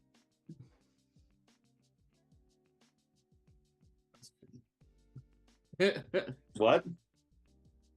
I don't know if I care to do anything right now. I feel like Felix probably feels pretty secure in his position at this point. So I don't think he wants to do anything crazy. Okay. Anyone else? Do you know the locals better than us? Would it be possible to? Does do our earrings have to be on someone to hear them? Like, could we sleight of hand sneak it into that office and see if we can hear them? No, it has to be like activated. Can you like activate it and throw it in? No, it's like an attuned like thing in your ear. Has to be on a person. Got it. Yeah. You have to willingly talk through it. You can't just.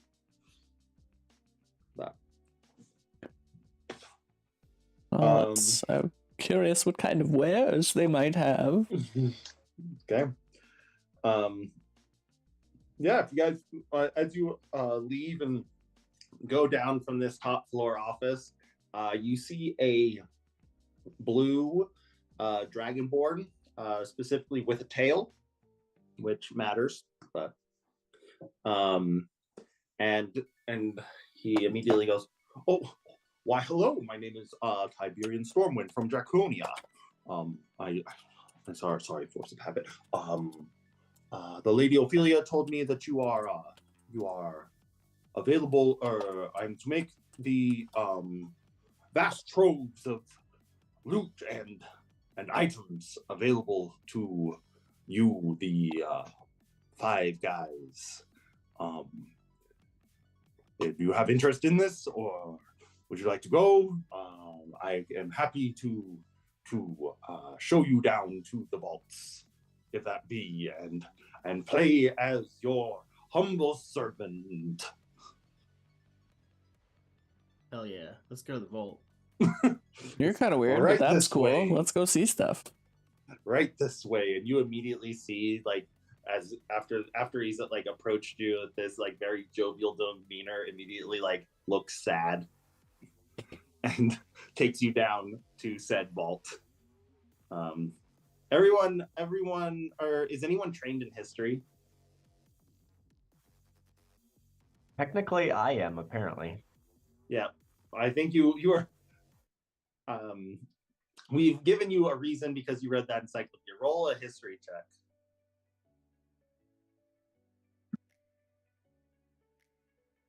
Yeah, with a 17, you recall from that the Stormwinds were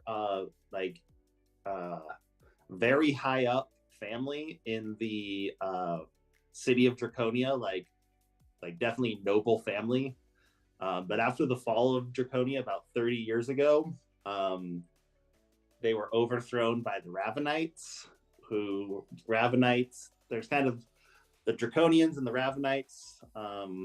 Draconians have tails, Ravenites don't, and all of the Draconians kind of were the upper class, and the Ravenites were the lower class. So when the city fell, they were all put on a level playing field, but there were a lot more Ravenites who kind of didn't like how they were treated for centuries, and now that they're all on equal playing fields, a lot of the Draconians have had to take jobs that were not originally of their station.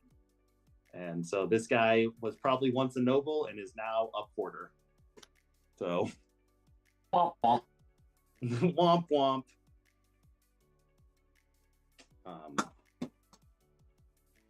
There's a lot more history there, but that's kind of what you would be able to immediately think of when you see this. And maybe it's more of like, I'm wondering if this is the situation, because this isn't my world technically. Like, oh, I wonder if this is like our first interaction with this.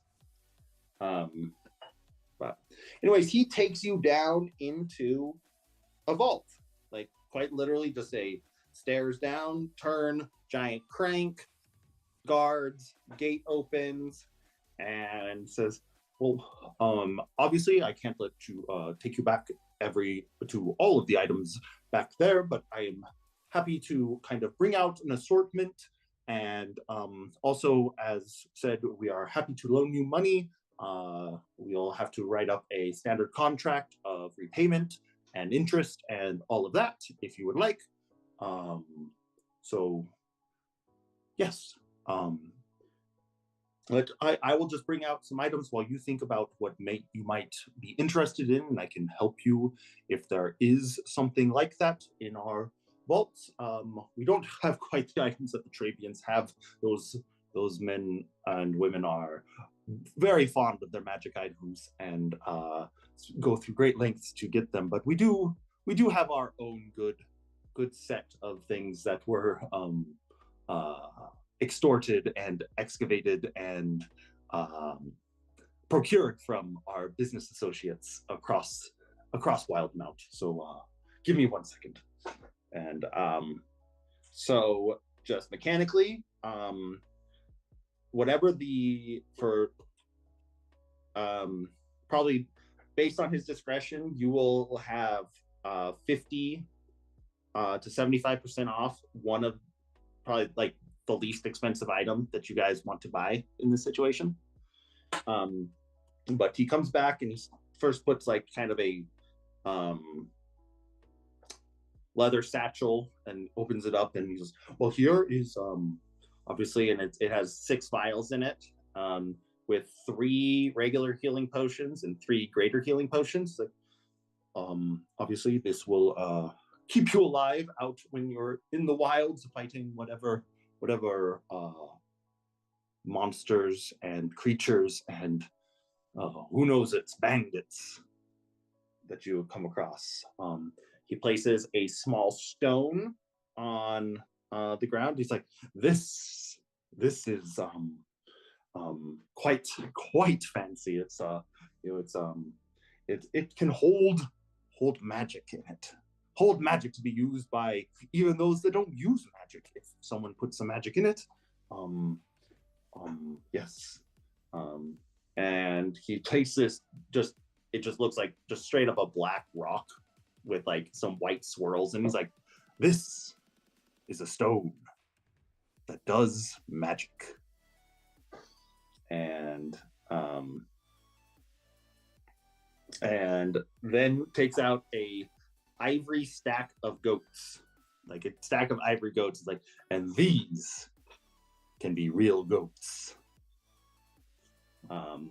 So he kind of gives you that, and the first items that he comes out with are, it's a pack of potions, 3 regular, 3 greater, the Ion Stone of Reserve, a Luck Stone, and ivory goats.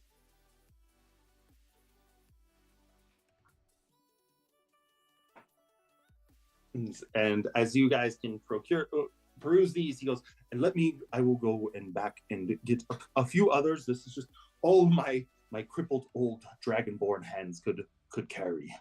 And he goes back. Dude, I can help you carry something if you need some heavy lifting. Make a persuasion check.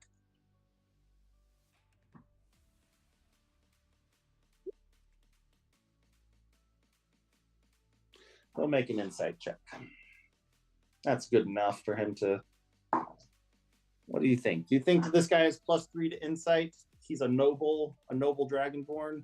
Let's go look at the noble stat sheet to see what this guy gets.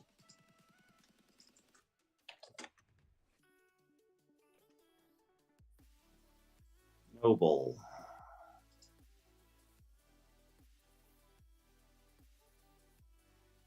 Noble's insight is +4. I like this play. Does anyone want to help him and give Fel advantage? And you have to give me a phrase. You have to actually role play how you're helping him.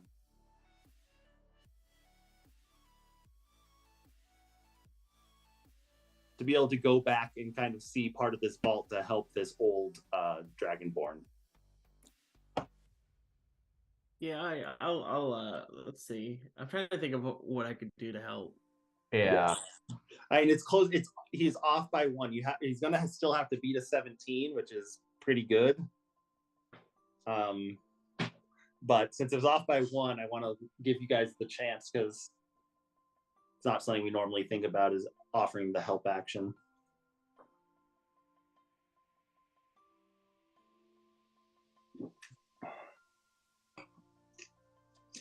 And it doesn't have to be anything major, even if it's just something you can say to the guide to convince him to get advantage. Yeah, I'll help. I'm just gonna say, I'm like, I promise my friend here can hold a lot of things. I've seen him hold a lot. My man, funny enough, he was sharpening a sword as he was walking. Okay, there we go. Callbacks. I'll reward callbacks. Go ahead and roll another persuasion check to DC 17. Oh, yes. Yes, you are able to go back with him. You are following him. He has his kind of eyes on you as he grabs some other things. What are you looking? What are you trying to do? Anything as you go back here? Let's check a couple things. Christopher, did you hear the items that I said he brought out? I saw you walked away. I heard the goats. Yeah, I heard luck, stone of luck. Is that right? So there's a luck stone, ivory goats, the Ioun stone of reserve, and a pack of 6 healing potions. I think the reserve is the only one I didn't hear. Yeah. You probably just have to look for Ioun stone, and it'll have the list of those. And I can explain them here in a minute of what they do, but that would be faster. But what do you want to do? No specific play here. I genuinely wanted to help him, feeling bad that his hands are so decrepit, but I also was thinking I could kind of be like, oh, let's take that out. Oh, let's take that and just see if we can get a few more, get him to bring more things out than he would have. Sure. With a 21, make a perception check in here. Oh, no. Okay, I thought I was going to do something bad. Misclick. Nope, whoop. Okay, you don't get to choose any of the items, and I will. So, what he hands you specifically is a great sword and a big, like, ugly ass black hammer. And he says, yes, if you could carry these for me, that would be quite nice. But looking down here, though, you do see like meticulously like boxed rolls of coins. And you see the wealth sitting underneath this place is astounding. That's kind of why you don't notice any of the items, is you just see the amount of gold that is piled up underneath here, and are kind of surprised by that, because this is an amount of gold that you like can almost not fathom. I don't trust my sleight of hand enough to try anything. I'm just gonna get fucked if I do. So nope. And we don't even know how to spend gold, so there's that too. Someday, this is almost enough to buy like 6 meals at the someday on tavern. something.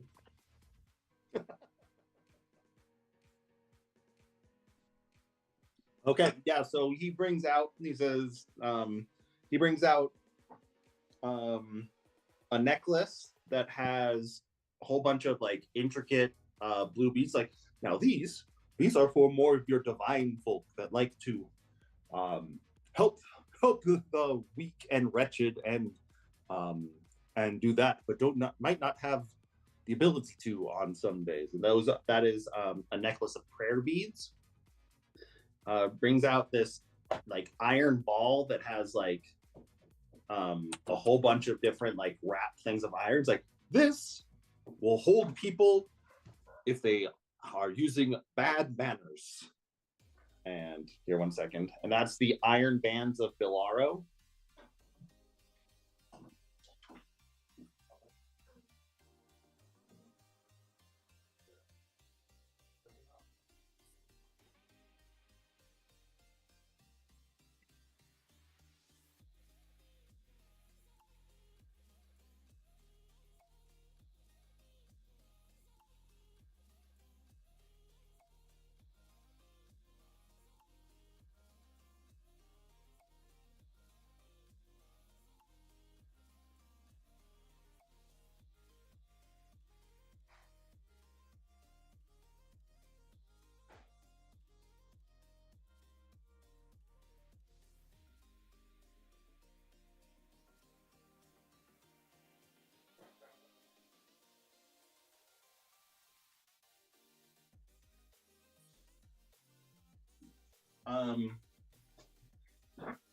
real quick, the last two items that were brought out, the sword and the hammer,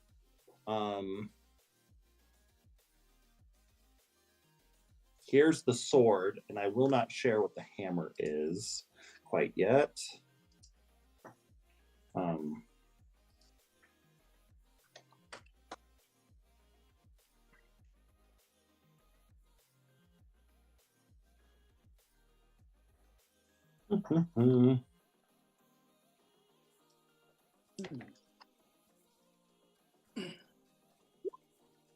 But there are other items, if there's specific things that you guys want that could possibly be pulled out of here with persuasion or different things like that. This is just a list of items I thought was fun.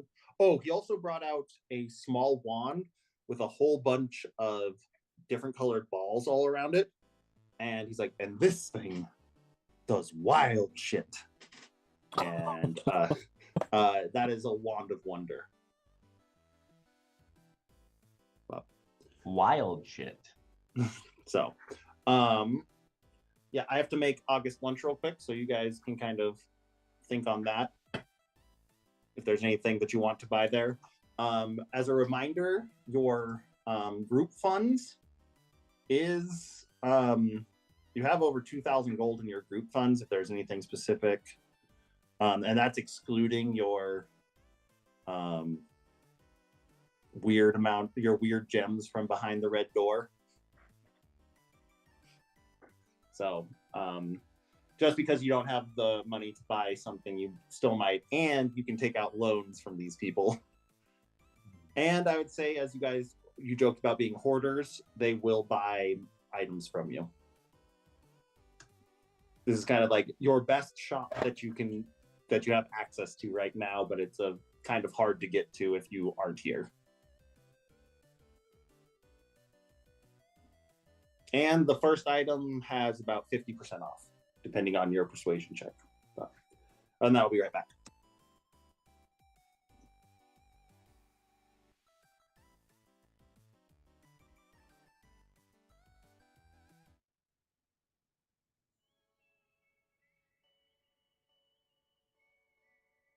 So I'm looking through our bag of holding.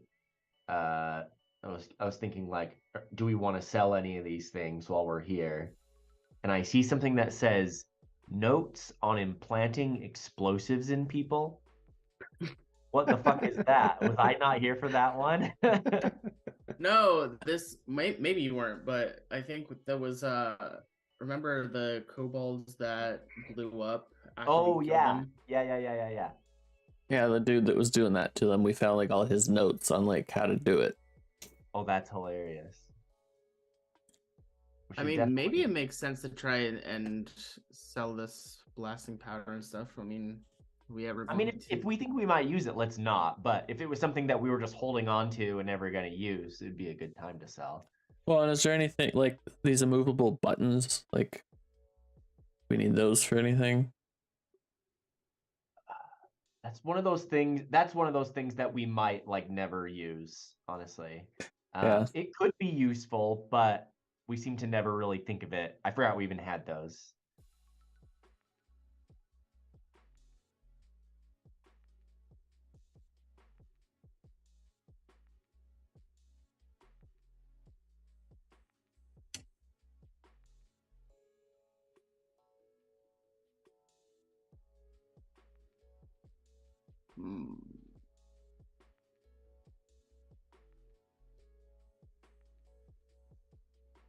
I'm intrigued by this lightning sword.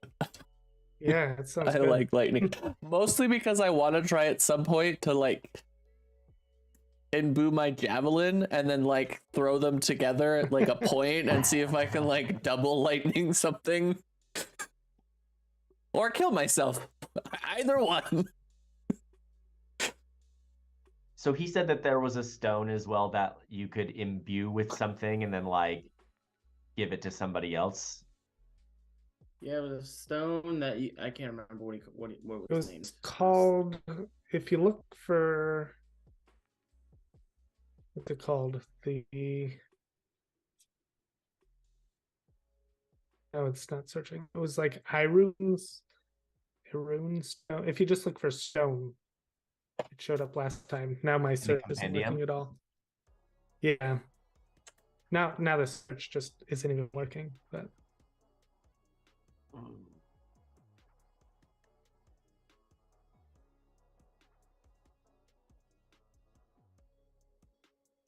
I'm not it's not even searching anymore. Oh, there it goes. IOUN stone. Oh, that thing? I think so. I think when you use an action and toss this into the air, the stone orbits your head and confers a benefit to you. And then there's all these other benefits. Did he say reserve? Does that sound right?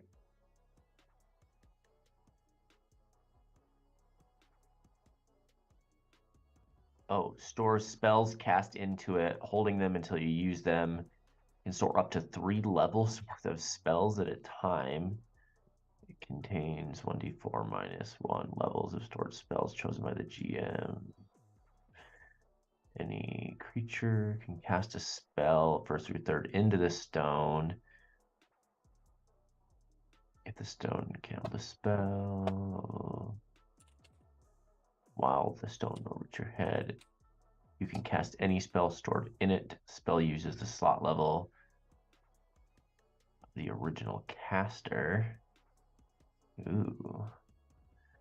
But it otherwise treats as if you cast a spell. That's interesting. And I feel like you said reserve, like that's the variety of stone this is. I see. Holding to use them. Creature. Oh yeah, so that's it. Yeah, that's it. I see.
Oh, it requires attunement though.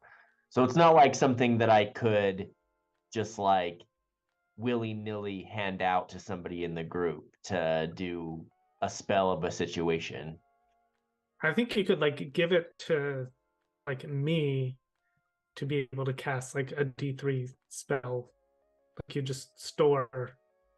I just have this little halo going around. So would it attune to me or would it attune to you? So if I attune it to me and you cast it in there, yeah, it stays there to be. Yeah, but then only you could use it, right? Right.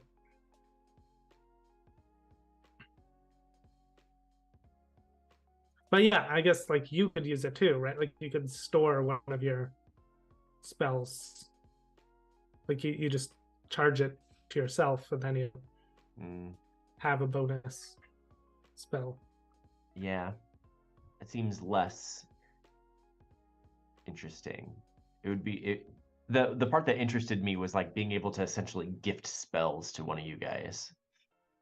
Surprise, motherfucker! The barbarian casting a level 3 spell.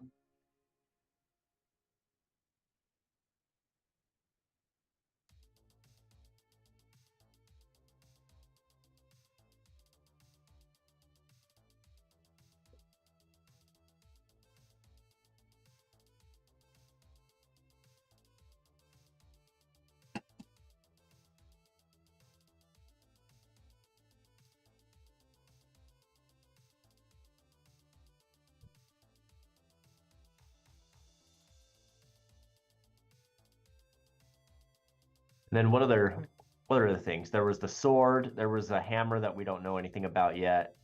There was a necklace of prayer beads, but I have some questions about it because it says the necklace has 1d4 plus 2 magic beads, so we don't know how many beads it has, and then there's a mix of beads. So my question, Scott, is can we see what beads and how many beads are on the necklace, or do we only find it out once we buy it? So I just rolled a 4, so it has 4 plus how many? 2. 2. So it has 6 beads, and you need a Arcana check to know what the beads are.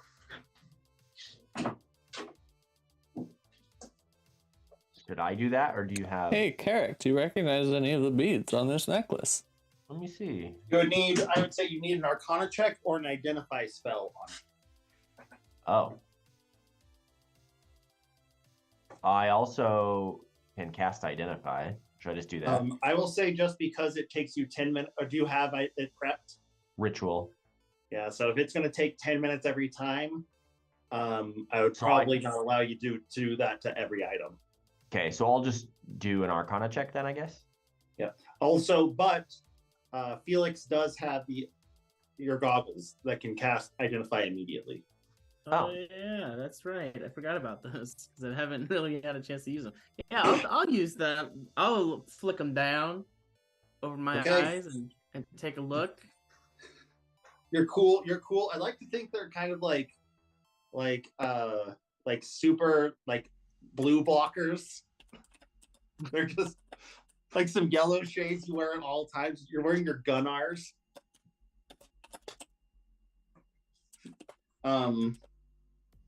Okay, prayer beads, right? Yep. So,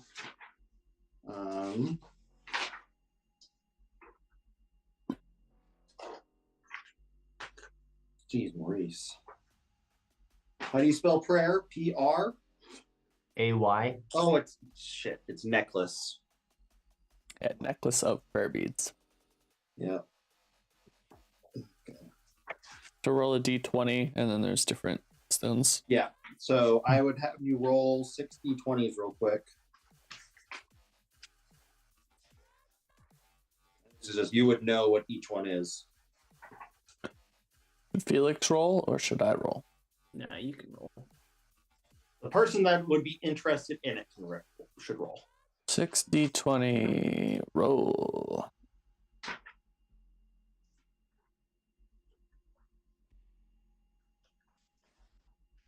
There's the necklace of prayer beads. Okay, so 1 through 6. So there's 2 green ones that would cast Bless. There's 2 blue ones. Did I say blue already? No, nope. I said 2. 2 blue ones that would cast Cure Wounds at 2nd level and lesser restoration. So there would actually be from that 3 of those. And then 13, one that would cast greater restoration. So it's essentially 3 healing ones, 1 blessing one, and 1 favor one. Like, just for your information, greater restoration is a 5th level spell that would do things like gets rid of very bad things. So what color was the favor one? Red. So that's what this necklace of prayer beads has.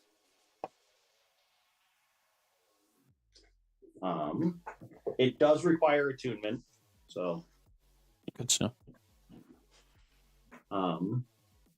You said this was a black hammer?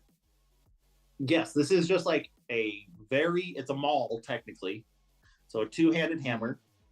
It's very big, very heavy, but on the inside of it, it almost looks kind of like sooted over, and there's just like this very small ember sparking in the middle of it.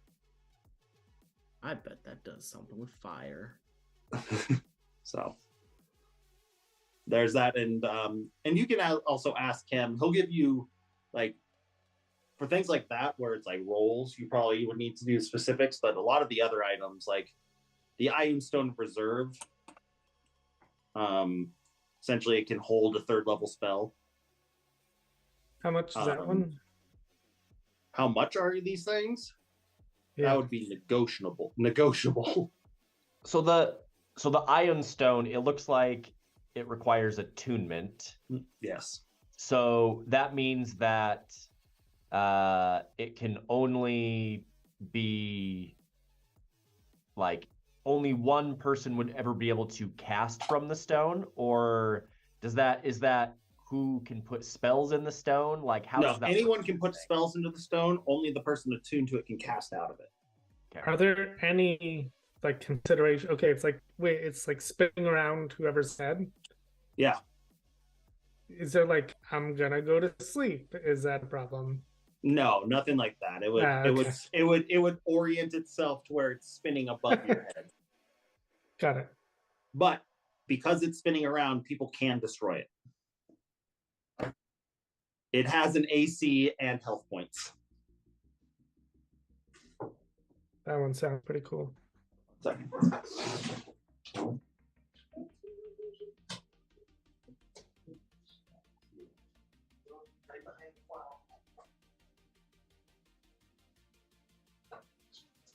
Yeah, it says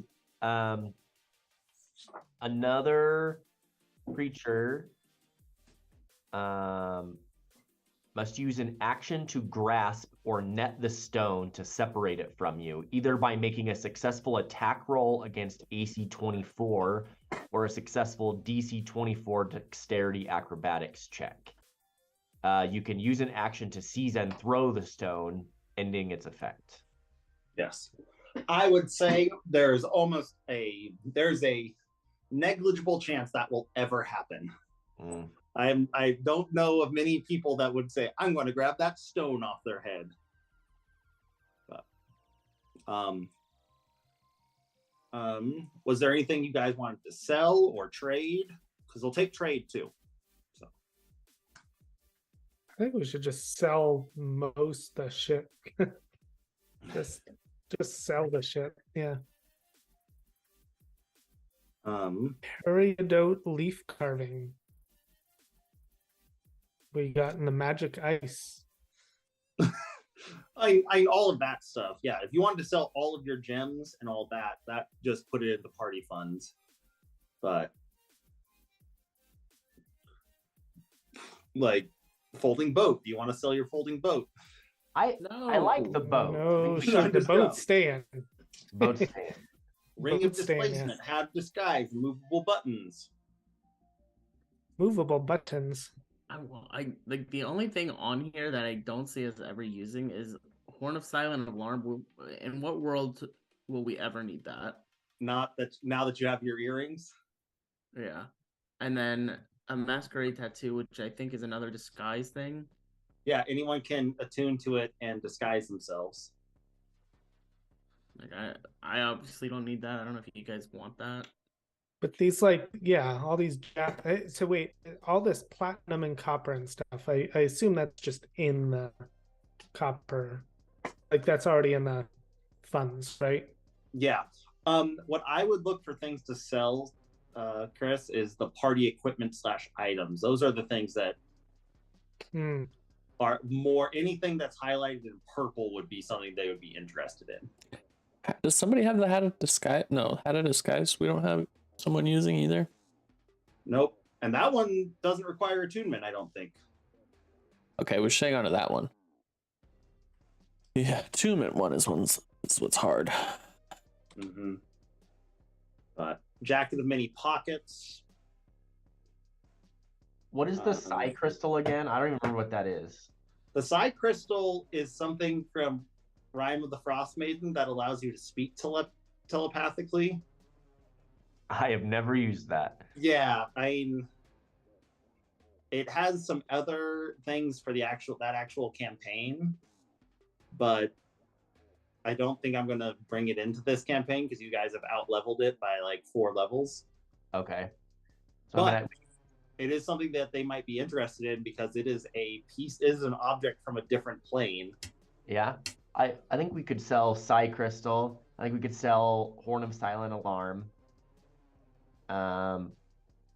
What's the Yinra's Sending Stone? That's a quest item. That's a question. That is from your person that went to Rexentrum to try and figure out what's going on with the drow. If you sell that, I'll be pretty mad. Mm. Yeah, definitely those two things. So we're gonna sell that. Yep. I'm not sure if we'd ever use the buttons, but maybe we'll encounter a situation. Yeah, we can sell the buttons. I think the tattoo, unless somebody wants to attune to it, I think we keep the Hat of Disguise, because that's, at least you can throw that on and do something with it without attuning. I really want to keep the buttons and the rod because I know that something is going to come up, and I think there's going to be something where we can use it. Okay. This is great. This sort of thing is just great to remind us what we have. Yep. that is kind of why this one is this way. Hey, look, we just found some of the buttons and tattoo. Like, we just did this whole quest where we found in our own hoard. Ring of Displacement? What did that do? What? I'm looking up the Ring of Displacement. The Ring of Displacement casts Fog Cloud. You got that from the Goliath lady that escaped prison.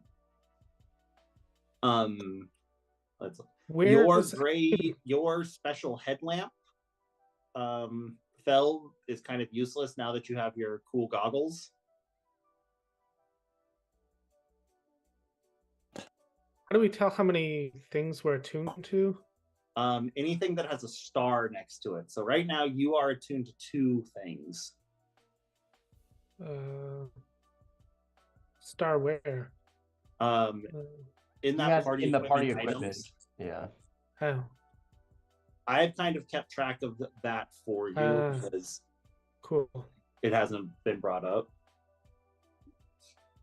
Well, I definitely feel like. Go ahead. How many things can we be attuned to? 3. I'm just going to keep a list of things over here so I can remember what you're saying. So the Masquerade to the Psi Crystal,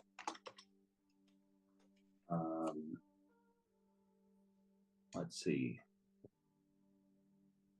Yeah, technically you wouldn't even be your Wand of the War Mage isn't used anymore because you have your book, but that is something that Felix could use now because he's a spellcaster.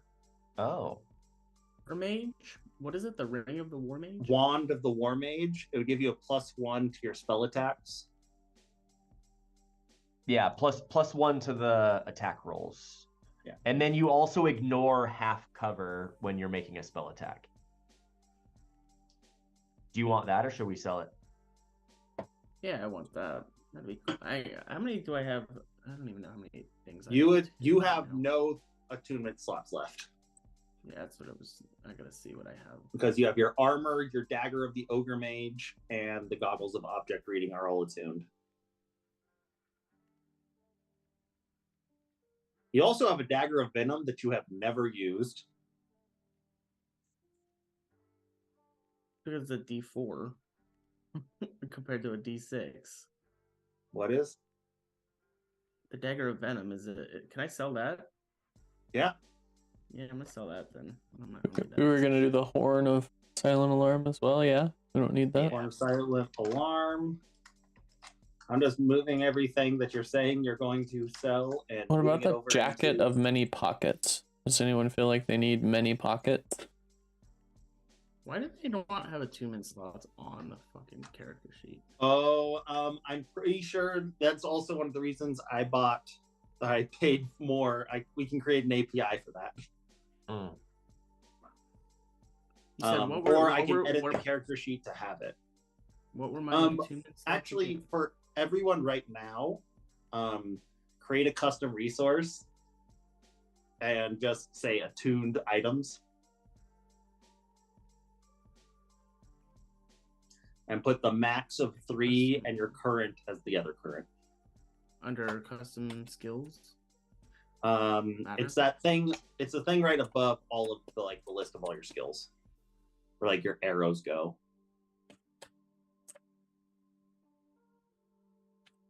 Okay, I will say other things you can get rid of that they would buy. You have this chest of Shardland shards. They mean nothing in this world, but they might be interesting. Okay, I'll do I'll move the headlamp too. Do that. Okay. Let's see. Anything else? Ring of Displacement.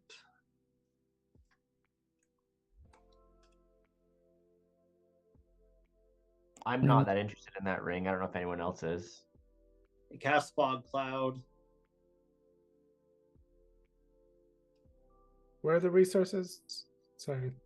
It's where your rages are. Thanks. Attacks and spellcasting? That's what it says? Here, 1 second. I need to just create... Oh, I guess I can use one of the glue. Oh, those... Okay, got it. Okay, there's another goggles did I have?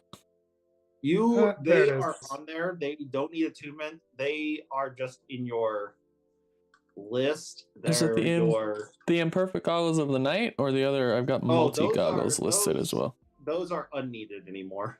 Yeah, I'll add that over too. Okay. So wait, what were my attune? Okay, so I got the Thunder Blast, and is it the messaging ring that I'm attuned No, to? your Air Jordans. All right, yeah, it is. Actually, everyone can get rid of everything except for Christopher and his shoes. You have used those shoes more than anyone has used any of their magic items. Yeah, I have. Yeah. Gray Bag of Tricks. You couldn't get rid of the Parapet of Wound Closure because it's built into your armor. Yeah, I don't want to get rid of that. Your Boots of Elvenkind could be on the board because you got... When did I get those boots? Those were like... Those boots you got at the top after you fought Yetis. That was that was way too early, right? That was 2 years ago. That was not something I should have been allowed to have. Those are an uncommon magic item. Those are just a regular thing. Those are not a special item, except for when you have 18 strength. You can jump anywhere. What does the jacket of many pockets do again? Just has many pockets? It has hideable pockets, so you could drop something in it, and whisper a command word, and the pocket will disappear. So it's more like if you want to hide things. Does anyone have any interest in that or no? And sneaking in. I guess sneaking something in somewhere could be useful. Like if does anybody search it to sneak things into that ball that you used earlier, that you went to earlier, that would have been a useful time for it.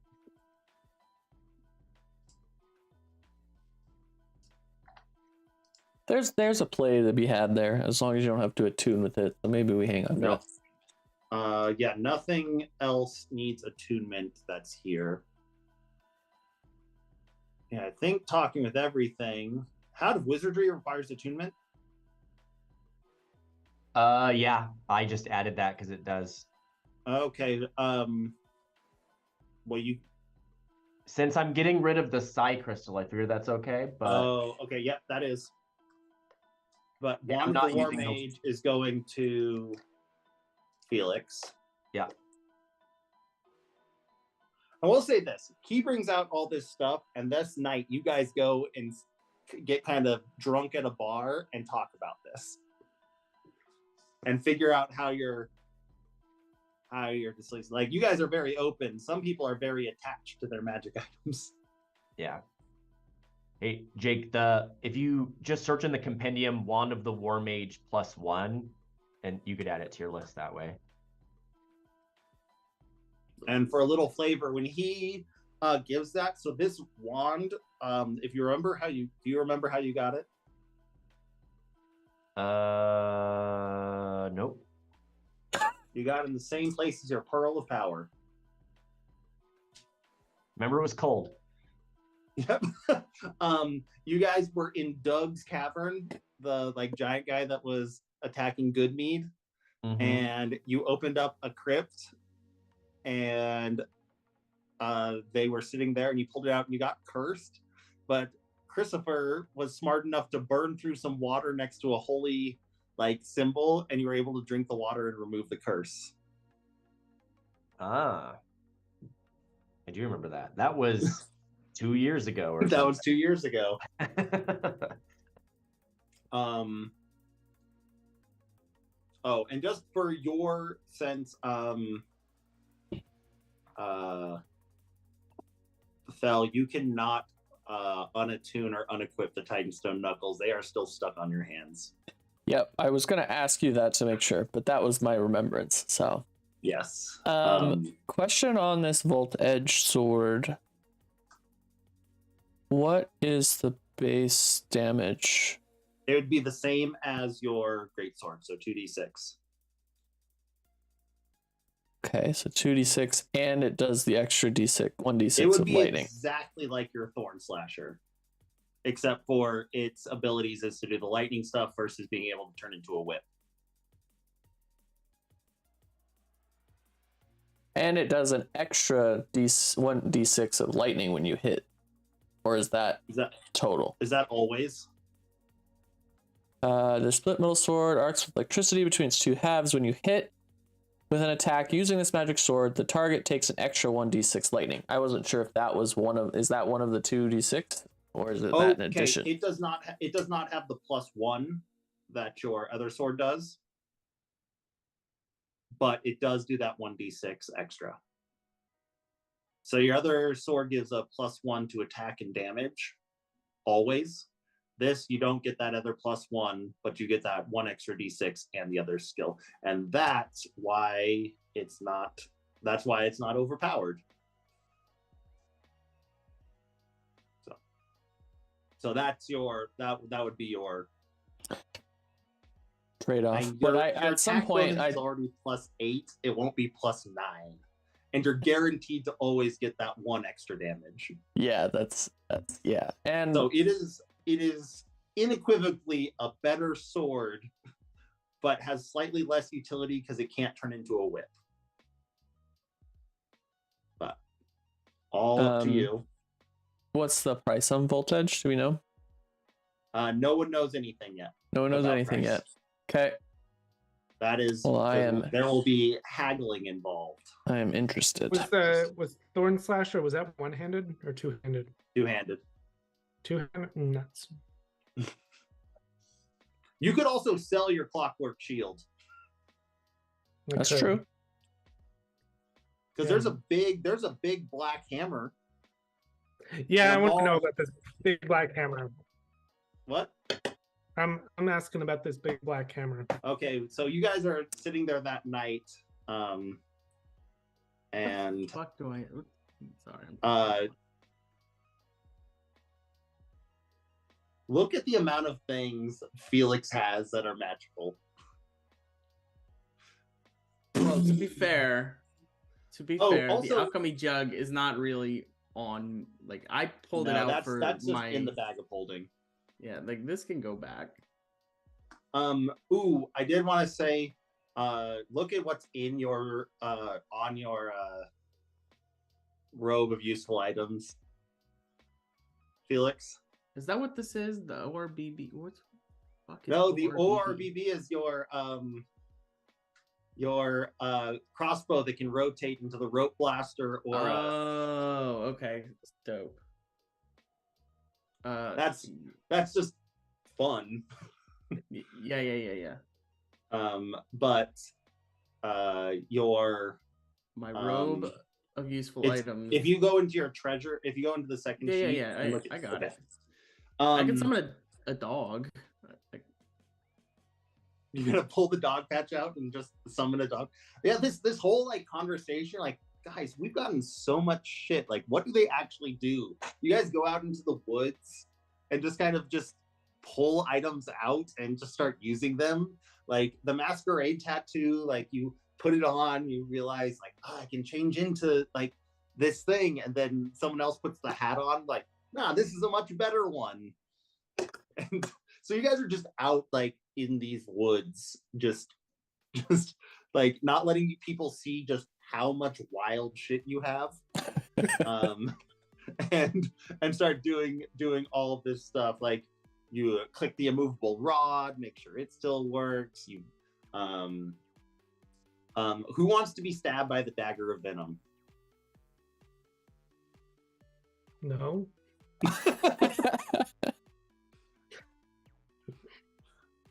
You guys just decide you don't need this anymore. The horn of silent alarm, someone blows it, and you like hear some like birds caw out in the distance that were suddenly scared by someone yelling at them. But you kind of do all that, and Felix starts pulling off patches from his cloak.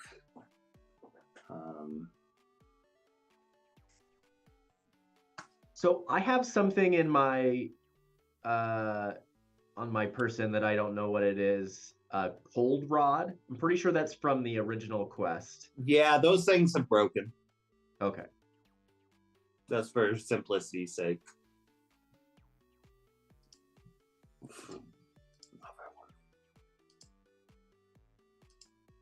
I'm just gonna delete it then. Yeah. Felix, though, when you get that wand of the War Mage, you kind of like you're like still like always keeping close contact with that shard of glass.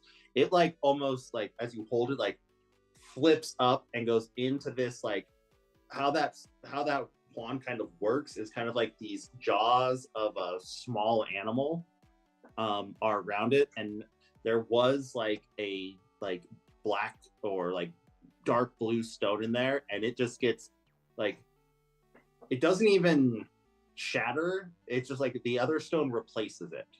The original blue stone's just gone.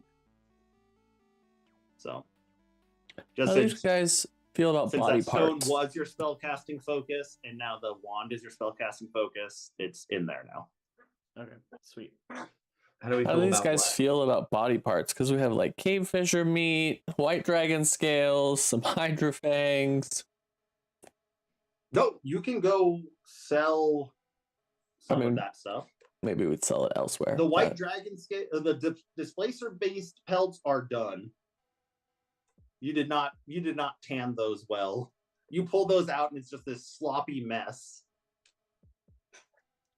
The Hydra fangs and scales are okay, and so is the we'll actually won't give you the brain, but the other ones, that brain is why you got the 1,500 from Jagoda. Okay, he was able to sell that for a lot, but the other thing, everything else will keep. But yeah, you can probably sell that just to some regular people, or you can try and get them to buy or build things out of them. But for all the Hydra fangs, the Hydra scales, and the pound of white dragon scales, you could probably sell that. I'll just say that one up front. You could probably sell that for 400 gold to the different people around town. What do they do? Your imagination. No, okay. They would be used for crafting something. I imagine them turning into 400 gold.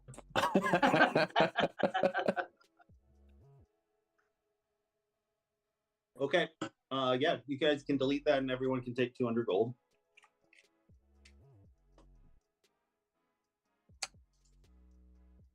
The scroll of mage armor is just 50 gold, if anyone wants 50 gold.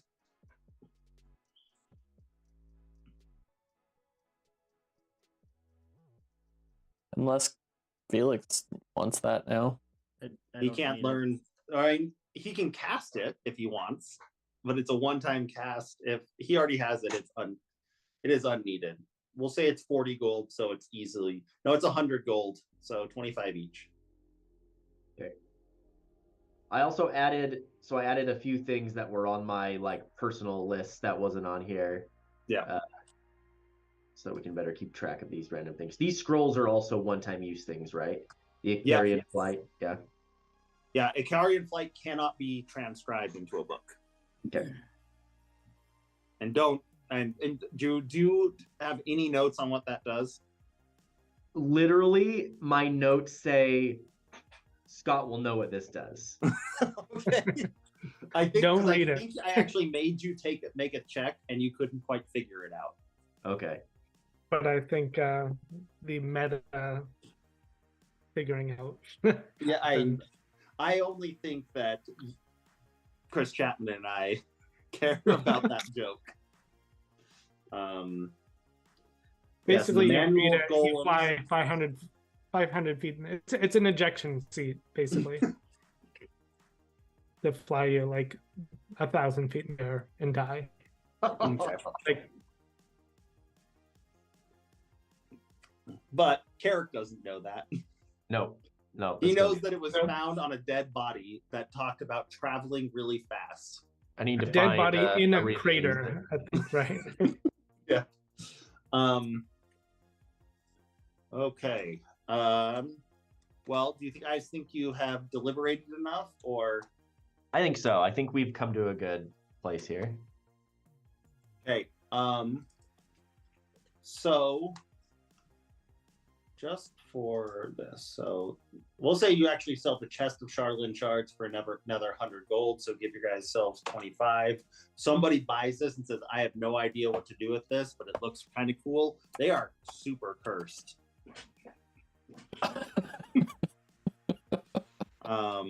Whoopsies.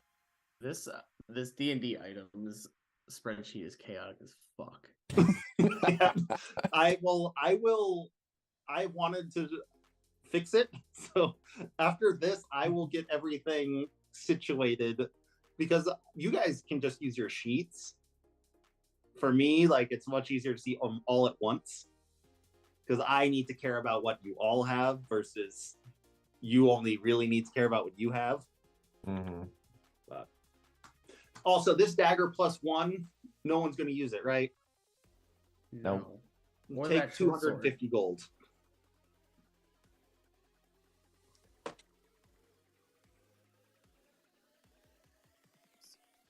$62.5. Take whatever makes that. Everyone takes 63. Only other thing you I do have have 1,666 gold. 666. Okay. Felix, there are thieves' tools that exist. So you broke yours last time. You can take a new set from the bag. Oh, great. So let's say this is now. Yep. But you have one. Oh, magic bean. You have a magic bean.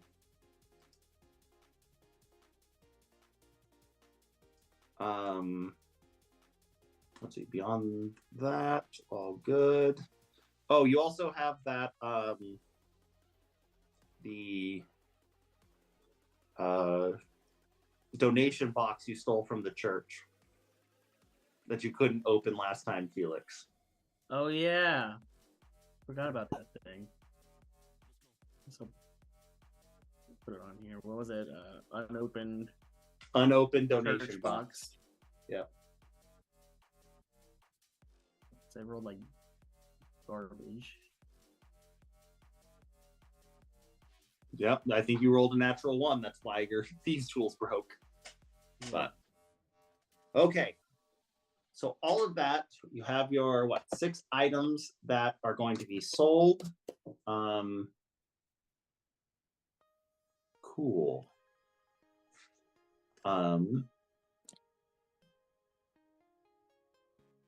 Okay. So you guys return the next day after getting a lot of your thoughts settled what you have, what you have to sell, what you have to trade, all of that, and so you get up there, you ask the guards, and say, "Oh, we're here to see Tiburon," and Tiburon comes like, "Oh yes, hello, it's me, Tiburon Stormwind from Draconia. Can I interest you in our wares some more? I might have been able to pull out a couple other things." Yeah. Oh, damn Let's see it. the stuff. Damn it, I thought I brought out enough and you would have to, and I did not want to give you more choice. Have you heard about the tyranny of choice? Nope. Let's see the stuff. Oh, son of a bitch. And you guys go down, and he comes out and comes back out and just has like a sword and a like a bottle of whiskey. It's like, yes, I found these. Magical of nature, I'm sure. All right, I want to hear about this hammer. Now, this hammer was pulled out of one of the mountains in somewhere.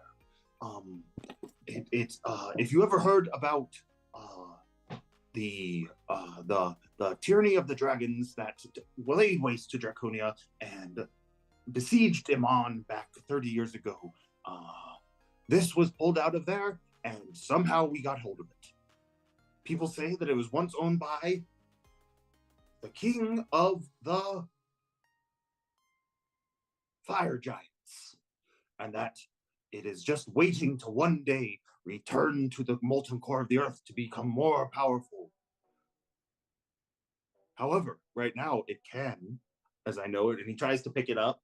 Let's see if he can pick it up. That's a 2. He can't pick it up. He's like, I know that if you can pick this up, it can shed bright light around the area. And quite frankly, as much as I have used my magical ability to discern what this thing might be, I cannot. But I think something is more powerful in there if someone can unleash it. But who knows? It could just be a cool black hammer that can make light appear. However, it's definitely magical and gives a +1 to damage and attacks. Let me tell you the mechanical benefits of this hammer. I think Tiburon might be my favorite. Anyways, is there anything I can interest you in? We have the pack of potions, the iron stones of reserve, the wand of wonder, the luck stone, the necklace of prayer beads, the iron bands of Bolaro, ivory goats, I don't know that one. a volt sword, and this black ass hammer. Tell me a little bit about this Wands of Wonder. Okay. Just because that's too much. Wand of Wonder is a wand that you can use charges out of that cause random things to happen.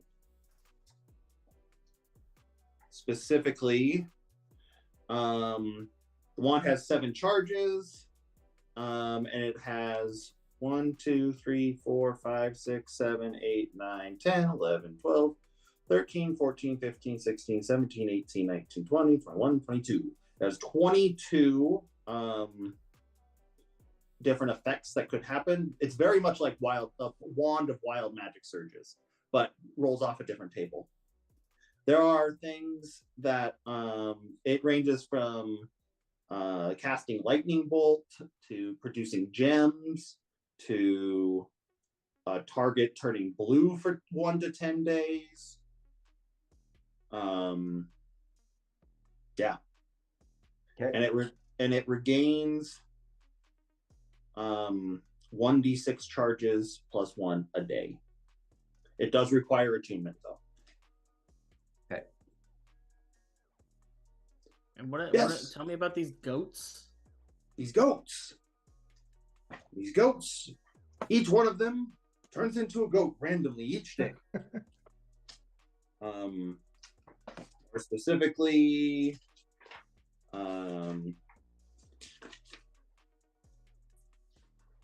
Make an Arcana check, or you can cast your Identify again if you still have your goggles on.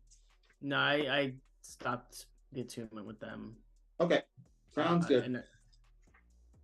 But I'll roll an Arcana. I can also roll an Arcana. No, yeah, anyone can roll an Arcana. Good, because I got an 8. You're like, yes, they turn into goats. Good. The 25, you're able to see these are, so it's 3 stacked goats on top of each other, is what these are. They can become a goat of traveling, which becomes a large goat with the same statistics as a riding horse. It has 24 charges, and each hour or portion thereof it spends in beast form costs 1 charge. So it can be a goat for 24 hours. When it runs out of charges, it turns back into a figurine, and you have to wait 7 days until it can regain all its charges. There's Goat of Travail, which is the medium goat. Becomes a giant goat for up to 3 hours. Once it's been used, it can't be used again for 30 days. How big are these figurines? They could fit in your pocket. Do they fit? Like, what if I stuck it like in a lock and turned it into a goat? Would it just explode the door? We would figure that out when you did it. And the biggest goat is the Goat of Terror, which becomes a giant goat for up to 3 hours. The goat can't attack, but you can remove its horns and use them as weapons. The horn becomes a +1 lance, and the other becomes a +2 longsword. Removing a horn requires an action, and the weapons disappear, and the horns return when the goat reverts to figurine form. In addition, the goat radiates a 30-foot radius of terror while you are riding it. Any creature hostile to you that starts its turn in the aura must succeed on a DC 15 Wisdom saving throw or be frightened of the goat for 1 minute, or until the goat reverts to figurine form. The frightened creature can repeat the saving throw at the end of each of its turn, ending the effect. If it does that, it can't be effective for 24 hours. And after you've used this, it can't be used again for 15 days. So if I like shove it down somebody's throat and then turn it into a goat, it would basically explode them. You have to be touching it and saying the command word. So if I reach into their stomach. Yes. Yeah, I think we should not do this because this would just turn into this discussion every time. So. Yes, I do kind of like the idea of the goat of travel. Trying to think, how are we traveling? We're traveling by foot. You have Steve the horse. Oh, you guys also have a horse and cart. Have a horse and cart. No, but it's not a real cart because you gave your cart to Swinton. No. Yes. Yeah. No, we gave it to you gave your real cart the other to people we saved. Yes. Right. There you go. The farmers, right? But we also have Great Bag of Tricks, which sometimes we get like a dire wolf. And sometimes, and most of the times, you get a weasel. But you guys are in a town where you could easily buy horses. Yeah, I think we're all right. All right, I want to know this little head gem, the iron stone. Seems like it would go well with my clothes. My bomber jacket. Make a persuasion check.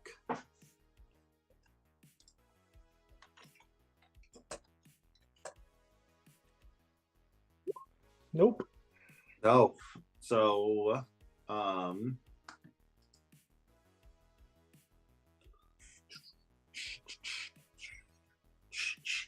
1 second. This is the worst website. Don't have repeating backgrounds on your website, guys.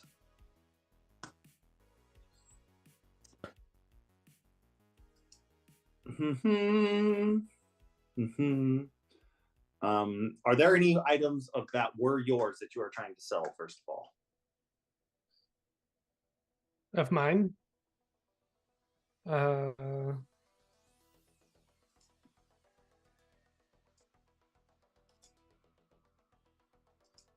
I mean, some of those were just in the bag of holding. Yeah, most everything was just the bag of holding, except for the 2 at the bottom. I guess the big one would be your clockwork shield would be the only other thing you might add. Oh yeah, that's if you wanted to sell it. Yeah, that shield I don't need anymore. Okay, so let's do this. Okay, so you got a persuasion check on that. Since we're going to sell everything, we'll start with everyone selling things, and then we'll talk about buying things. So with a 1, they will give you 350 gold for the clockwork shield. That sounds like a deal. Okay. Perfect. Make a persuasion check, Fel, for your 2 items that I know are yours. And depending on the price, Thorn Slasher is in there. Okay. Well, that'll be more like when it comes to a trade type thing. Yeah, I might haggle. Persuasion, you said? Yep. Well, that was poo. For those 2 things, you get 150 gold. Those were items you got at the very beginning of the campaign. Mm-hmm. Okay.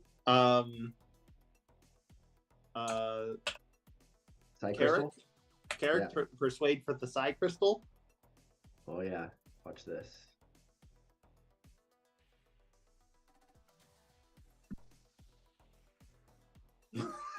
They are just confused by it. They will offer you 100 gold for it. Well, we rolled the same thing. I have a +6 and you have a -2. Just put that in perspective. Yeah. I really fucked up. All right. You taking the 100 gold for it? Yeah, I was considering whether to do something else, but I'll just take it. Okay. And then for the last 3, everyone can sell or can let's make a group persuasion check and we'll take the average.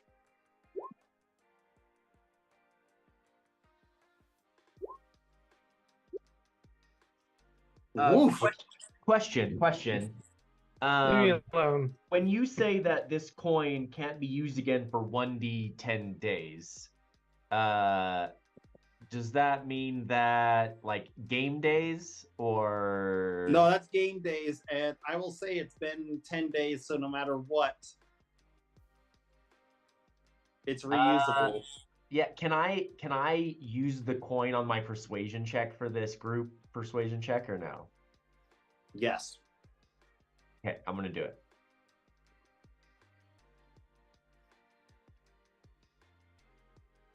It's a fail.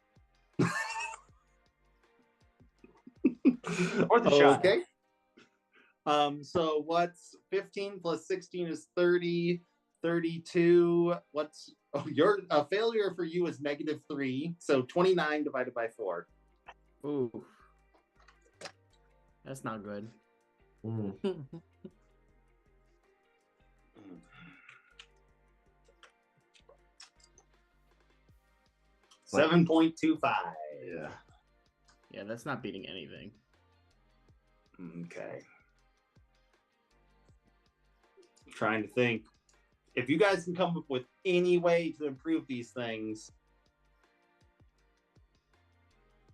It's a nice clothes you're wearing there, buddy.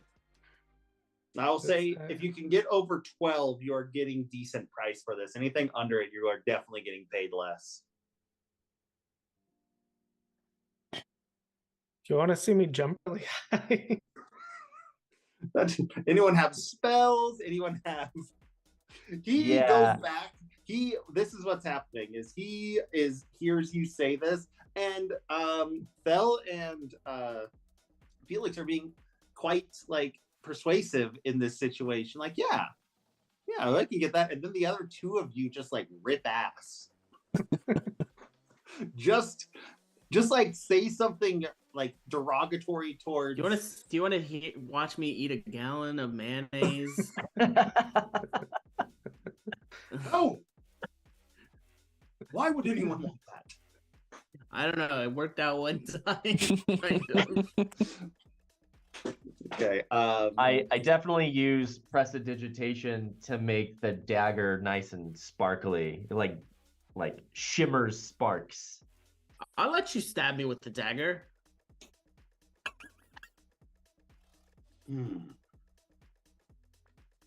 Yes. We'll stab you with the dagger. And it hits you directly. And the dagger of venom, and he activates the magic on it.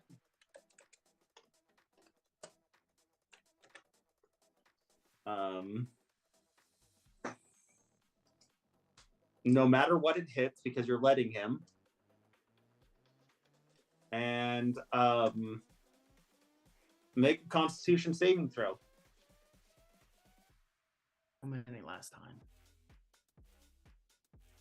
You save. So you just take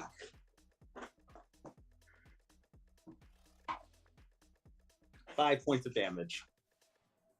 Okay. Yeah, I'm cool with that. And he's like, that felt nice. Yes. I feel like you have some rage. A little bit of rage that you had to get out.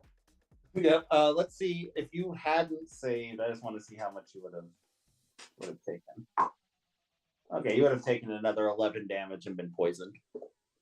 But we'll say with that stabbing and that, we'll get you guys up to a 12. One of the other staff members is just like walking by and looks in as he's just like stabbing Felix for no apparent reason. It just looks confused.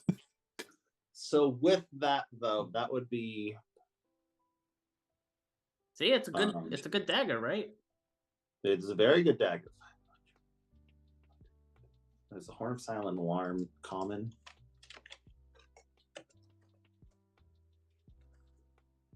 It is a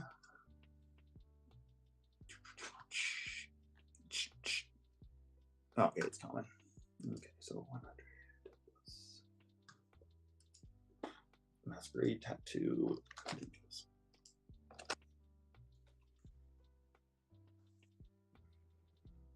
Okay. 3,500 gold. Hell yeah. 875 per.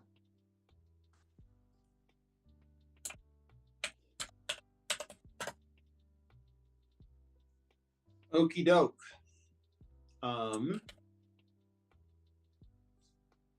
We'll go down the list.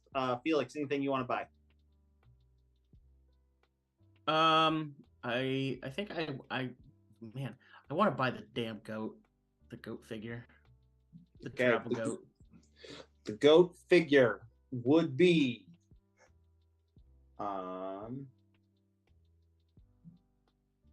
its starting price is 5,000 gold.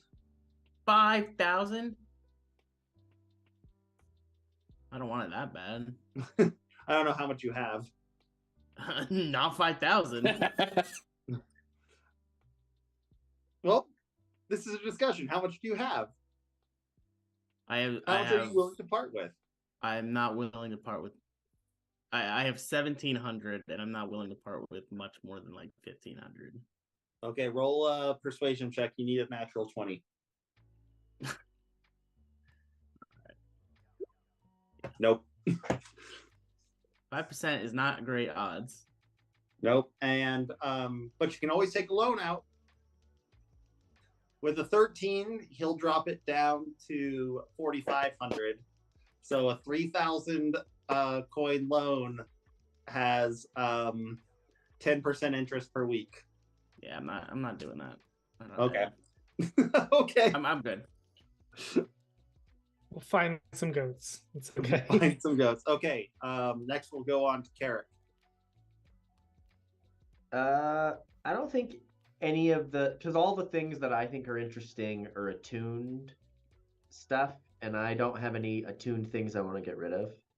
So I'm thinking nothing for me, though I'm very intrigued at somebody else in the party having the stone, and I would happily contribute to keeping it full of spells for somebody and I'll even help you buy it if someone wants it.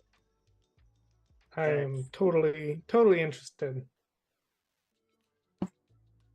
I feel like someone else having this stone is like an extension of my power, and it makes me feel good about myself.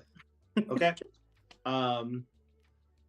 So, yes, that stone starts at 6,000 gold pieces.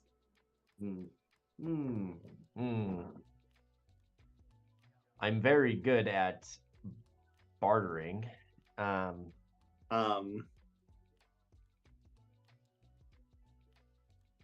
Let's see though. But with that, so it starts at 6. You don't want to buy it. You just say you'll help people. So, we'll go down to Christopher. That sounds like sounds good. Is that your stomach rumbling there? It sounds like you're a little hungry there, Mr. Dragon Guy. I do just live off the servant food, which is good but not great. I'd be happy to cook you something up, just get you something, just to show you that I'd be happy to. Okay, make a cooking check. So with I'm doing the powder, With you're doing the powder, okay. With the wisdom, yeah. Okay. Making my croquettes again. I'm gonna get this down.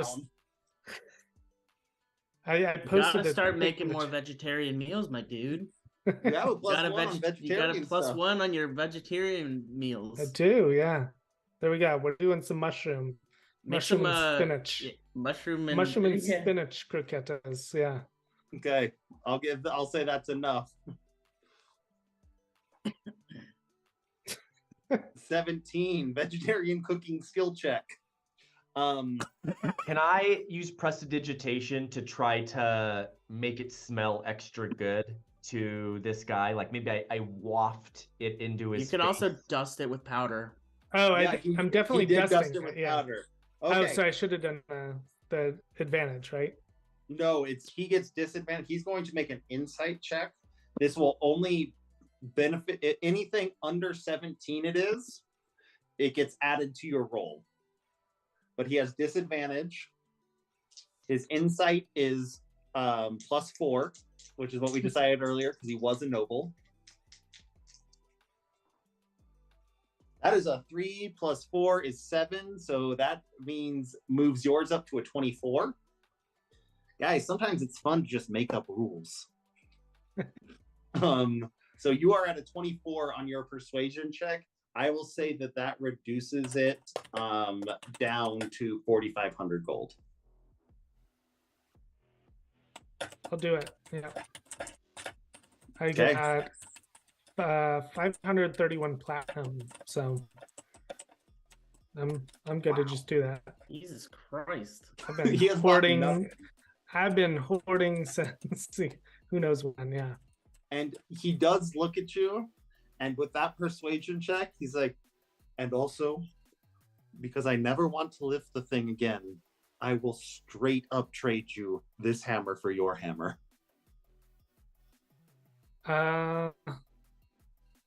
Shit. Yeah, why not? Okay.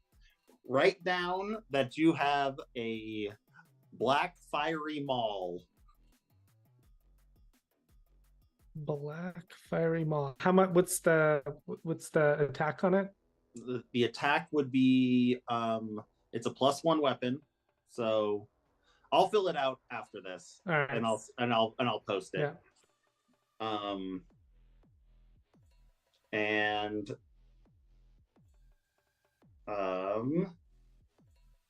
Fel, you're the last up. My good man. You feeling good? You feeling full? Are you happy? Very much so. I'll help you carry his hammer into the back too, just so you know, if you don't want to carry that. Oh, thank you.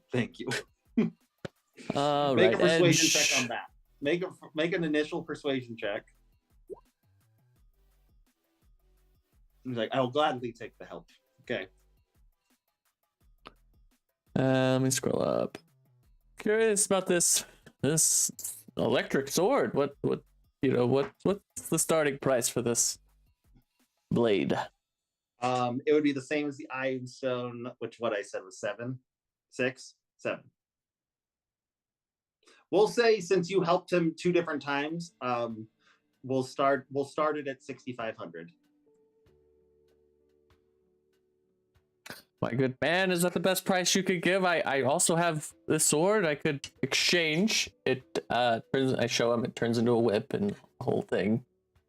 Yep. So can really piss off some plant creatures. Just in case you have any enemies that are plant creatures. Okay. Yeah. You can make I'll just say based off that 15, he will buy that for 3,500. No, 3,000. So that would leave yours at for something 4,500. Wait, 3,500. So where did we start at? I've lost track. We started at 65. Okay, so now this would be minus 3. So there's also all the party funds, right, that we haven't taken into it. Yeah, there's also all your party funds. Yeah, just what did we say for mine? You said final is 3,500. Mine was 3,500. No, yours was. Said. Yes, yours was 3,500. So yours would also be 3,500. We have 20 platinum in our party funds. Yeah.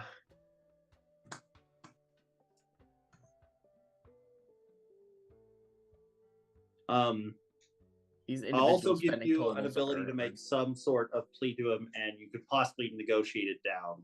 That first persuasion check, I would say, was for selling your sword. Okay, yeah, another persuasion.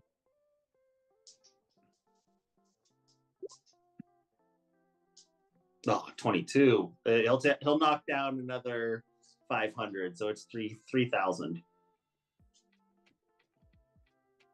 Okay. I think I will buy Volt Edge. You'll buy Volt Edge?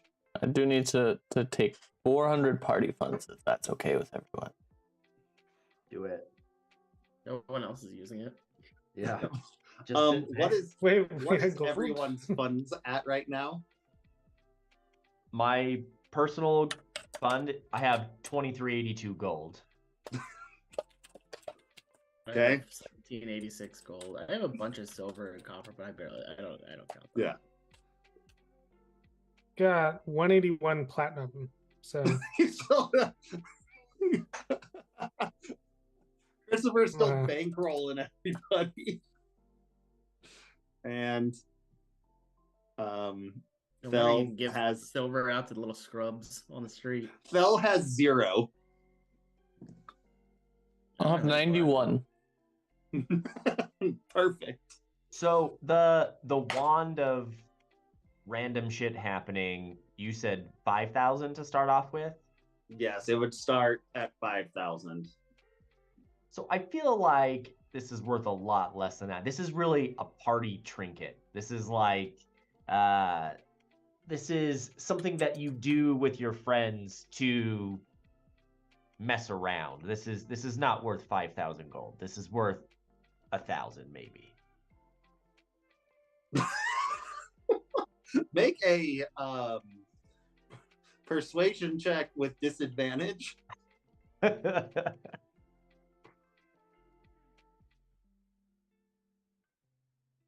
Feeling this one. Nope. The 10, he goes, oh yes. Yes, a party trinket. This is quite honestly, the object that got me out of Draconia when Borogal came and destroyed the city. Yes, just a party trinket. Well, I hope it serves you well in the future, because no one's ever. Do you like pranks? Of course. Would you like a like this one that this man just pulled on me? He must have been joking, thinking that the wand of wonder that got me out of such a dire situation was just for some party trick. There's some fun things. Maybe you'd like one of these wind 'em up loud boys? I pull that out. As you pull that out, he pulls one out. He's like, "Ha ha!"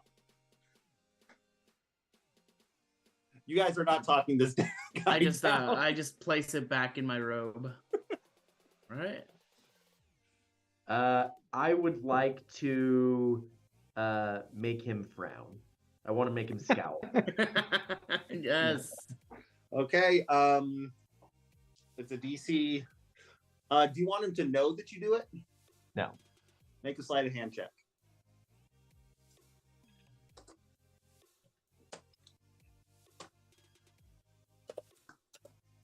Okay, let's see how he does.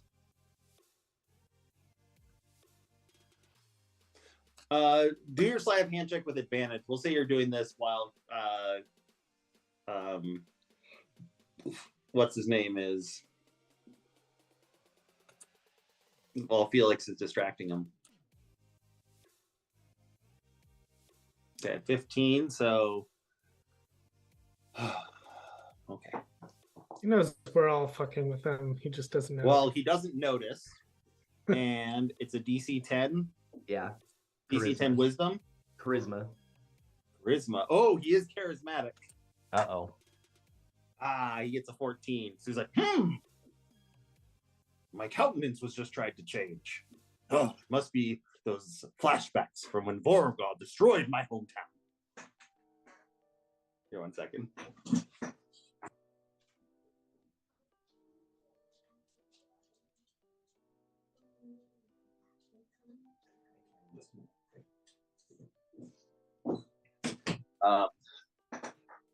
Yes, so I would say pretty much any interaction you can do with this guy is done. Unless there's something else. Is there anything else someone wants to do? You guys just like completely reset your entire equipment stock. So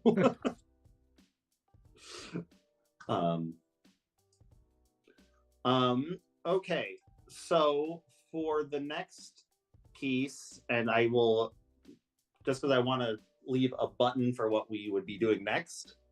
That night, as you guys come back with all of your like haul of goods, feeling pretty good, you guys can go back out to your wherever you were trying your magic items and try your new cool magic items. Fel can shoot a laser out of his sword. Christopher has a big axe or a big hammer. You can think about what spell you want to store into that stone. Oh, that hammer does require attunement, though, just so you know. Oh. Okay. But your previous one did anyways, so. Does I assume Volt Edge needs attunement? Yeah. Everyone's full on attunement right now. Is Volt Edge in the compendium or? No, I'll have to add that. That's from Griffin's saddlebags. Okay. But I will be able to do it up so you won't forget that you have that other ability. Anyways, as you are out there, you're in the woods or wherever you're at trying your new items, who do you think would have been holding Yenra's sending stone? I thought we had it in the bag of holding, honestly. Probably did. Okay, well, maybe it's while you're taking things out. We'll just, because I'm not going to make you miss it. It kind of goes off and starts like tiddling, and as you pick it up, you get just like a short 25-word message from Yenra that essentially is saying like, "Hello, Five Guys. Still probably not a great time to return to the Empire.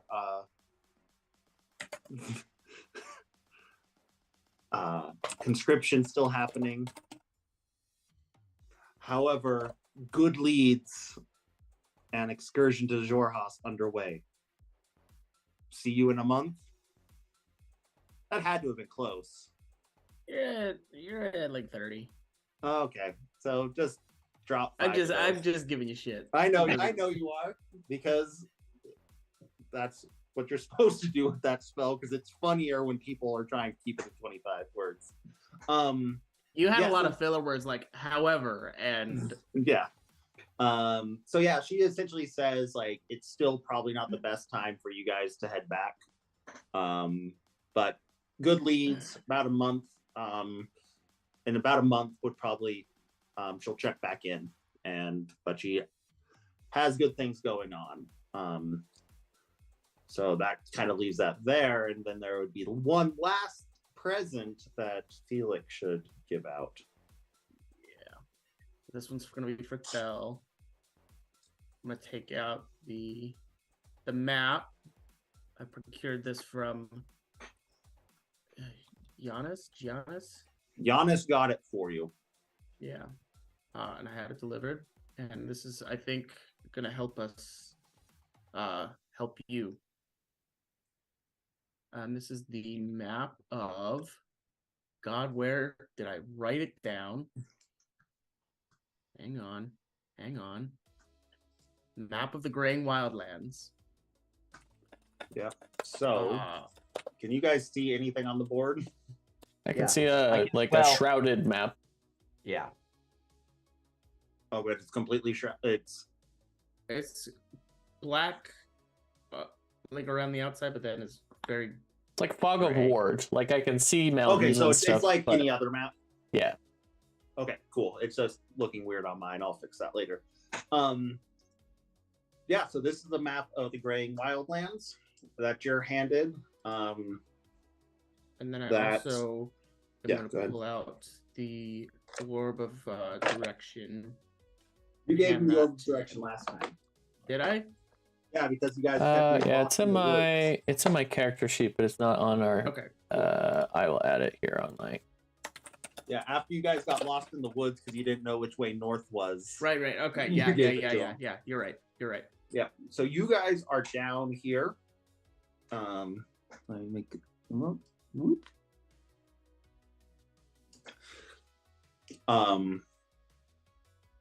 Keep getting these current pages not compatible. Yeah, that's the API. I can hide those. Oh, okay. Yeah, that's the thing that makes your thing your bonus appear, but it requires it to be something else. So go ahead and you can did I give you a description of what the map shows, Jake? Yeah, one sec.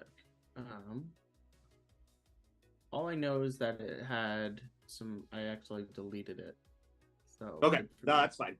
I can remember. So what this map shows, actually very detailed map of the area north of where you are, and to the northeast, like after this, like kind of end of a forest, but also like winter time area. It has like depictions of orcs, like orcish faces, all through the what you would see this like central area, and then a mark of that same orcish like face. I'll just do it by doing these horns. Oop. Not a good drawing. I'm not seeing drawing stuff. Son of a gun.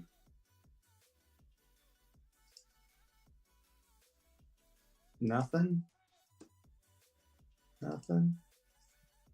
Hold on.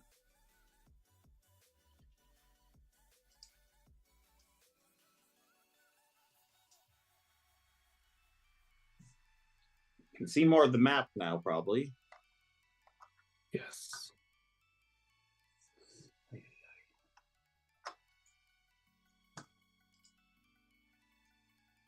Now you can see none of it. Why you gotta do this to me?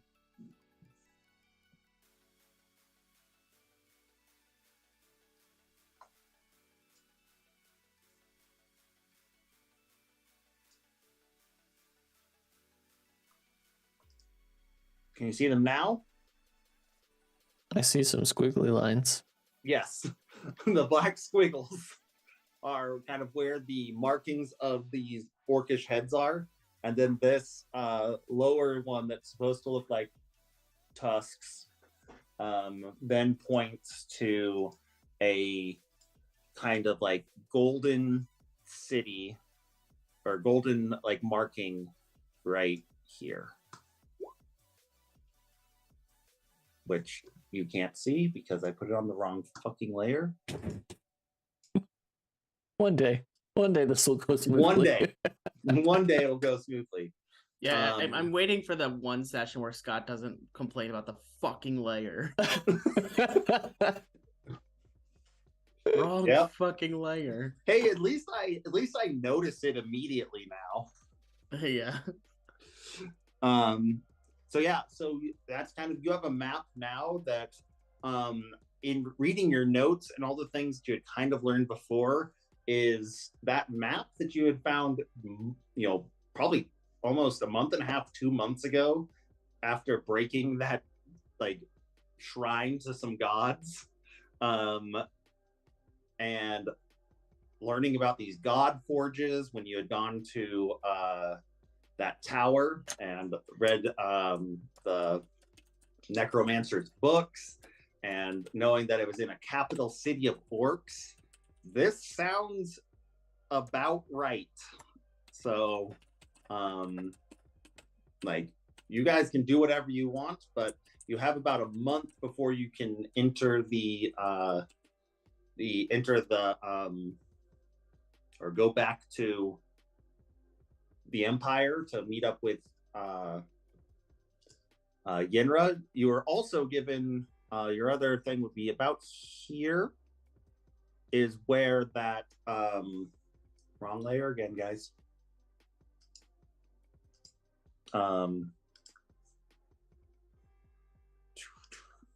Right here would be, oh my god, where that encampment that the Travians were talking about is, where you would at least have probably some work or something like that to find. But that's kind of where your next places to go are. And I can see, am I able to kind of tell with this map where the smaller map from the monument kind of line up? Like, am I able to see that? Though, because the map from the monument is almost like a path through some mountains. Oh, you're muted.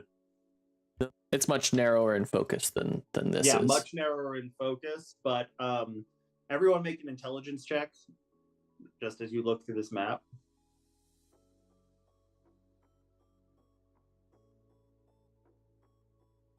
Ooh, I did something good with smarts for once. You looking at this, how serendipitous of that role when it's part of your story. You think that, like, even though it doesn't line up, putting together looking for a forge that is by a city of rocks with a map that might talk about mountains, that has to relate with all of these different things. You put together that wherever that little mark is like, without a doubt in your brain, that is where you need to go for whatever this, whether it's divine or just you're curious, that is where you're headed.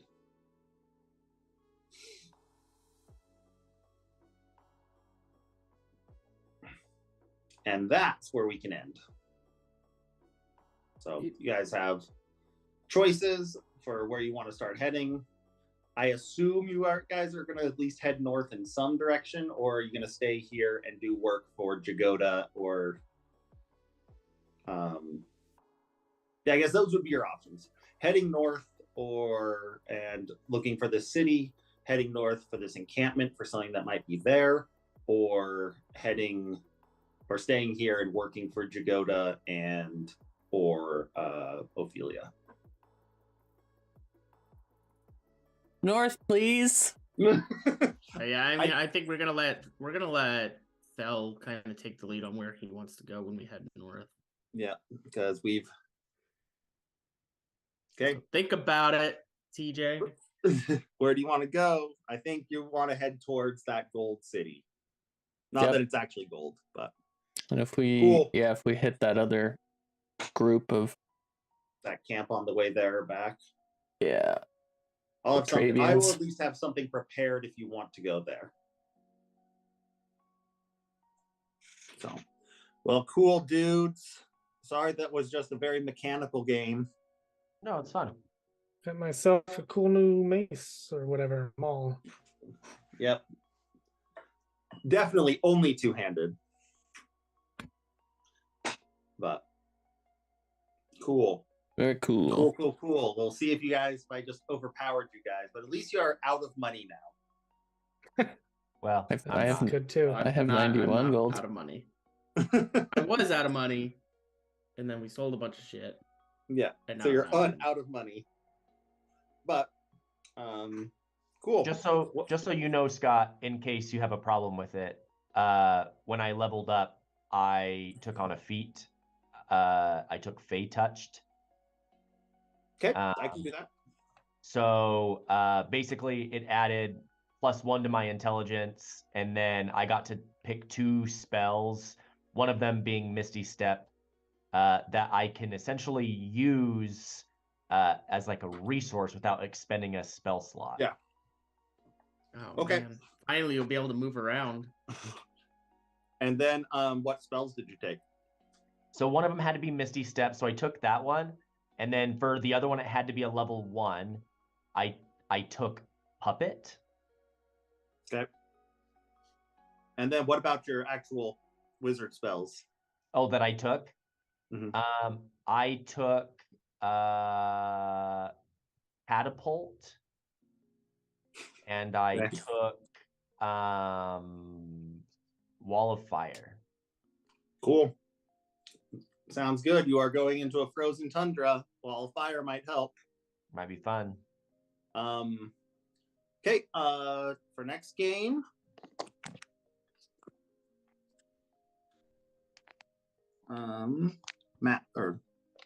Not maps. Calendars. How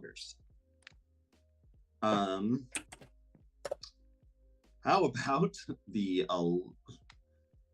12th of March? It is that or the 26th of February. So 2 weeks or 4 weeks are my 2 earliest. Good for you there. Yeah. I could probably do either. So you said the 26th of February? Yeah. I'm not 100% sure on the 12th of March. But probably either. But there's a chance I can't do the 12th of March. Are people good for the 26th? So only 2 weeks, but shorter than normal, but I mean, I'm fine. I just have to prepare some stuff, but up to you guys. We can just start with that and then go from there. Yeah, my only complaint about the 26th of February is that Toby works the 25th of February. And so that's like our 1 weekend day. Okay. Might have to talk to her. Okay. Well, then we can put it down tentatively, and then I'll talk to her. Yeah, well, does the 12th work for everyone else, though? If not? Seems like, yeah. Yeah. Either one's good. Okay. We'll put down the 26th tentatively, and then just Brian let me know, and if we have to switch it to the 12th, then we will. Okay. Okay. Perfect. Well, thank you guys so much. And are we all rooting for the same team for the Super Bowl? Go Chiefs, right? I don't care. I think I'm rooting for. I don't know. I would be happy if the Eagles won too. Honestly, I'm rooting for the Eagles. I gotta root against my division foe. Sorry. Yeah, I guess that makes sense. I didn't think about division. Honestly, I really don't. I just hope it's a really good game. Isn't that? Yeah. I feel like that's all I ever root for. I know. I mean, everyone just has fun. I think I actually have a 50-50 of ending up in Philly next year. So Elsa has she's matching for psychology programs. So there's like 2 places she's looking at. It's either we're staying here or we're going to Philly. So is she applying to UPenn or Thomas Jefferson? It's actually like a hospital. So she's doing like a psychology internship. So it's either at George Mason University or this like rehab center in Philly. It's it's kind of a interesting way it works out. So Philly's a lot cheaper than DC, that's for sure. Philly's not cheap though. It is compared to DC. Maybe. I think it's expensive compared to Salt Lake, but yeah. Like so it's a shame that everyone there sucks. Philadelphia's cool. August was asking who we should root for.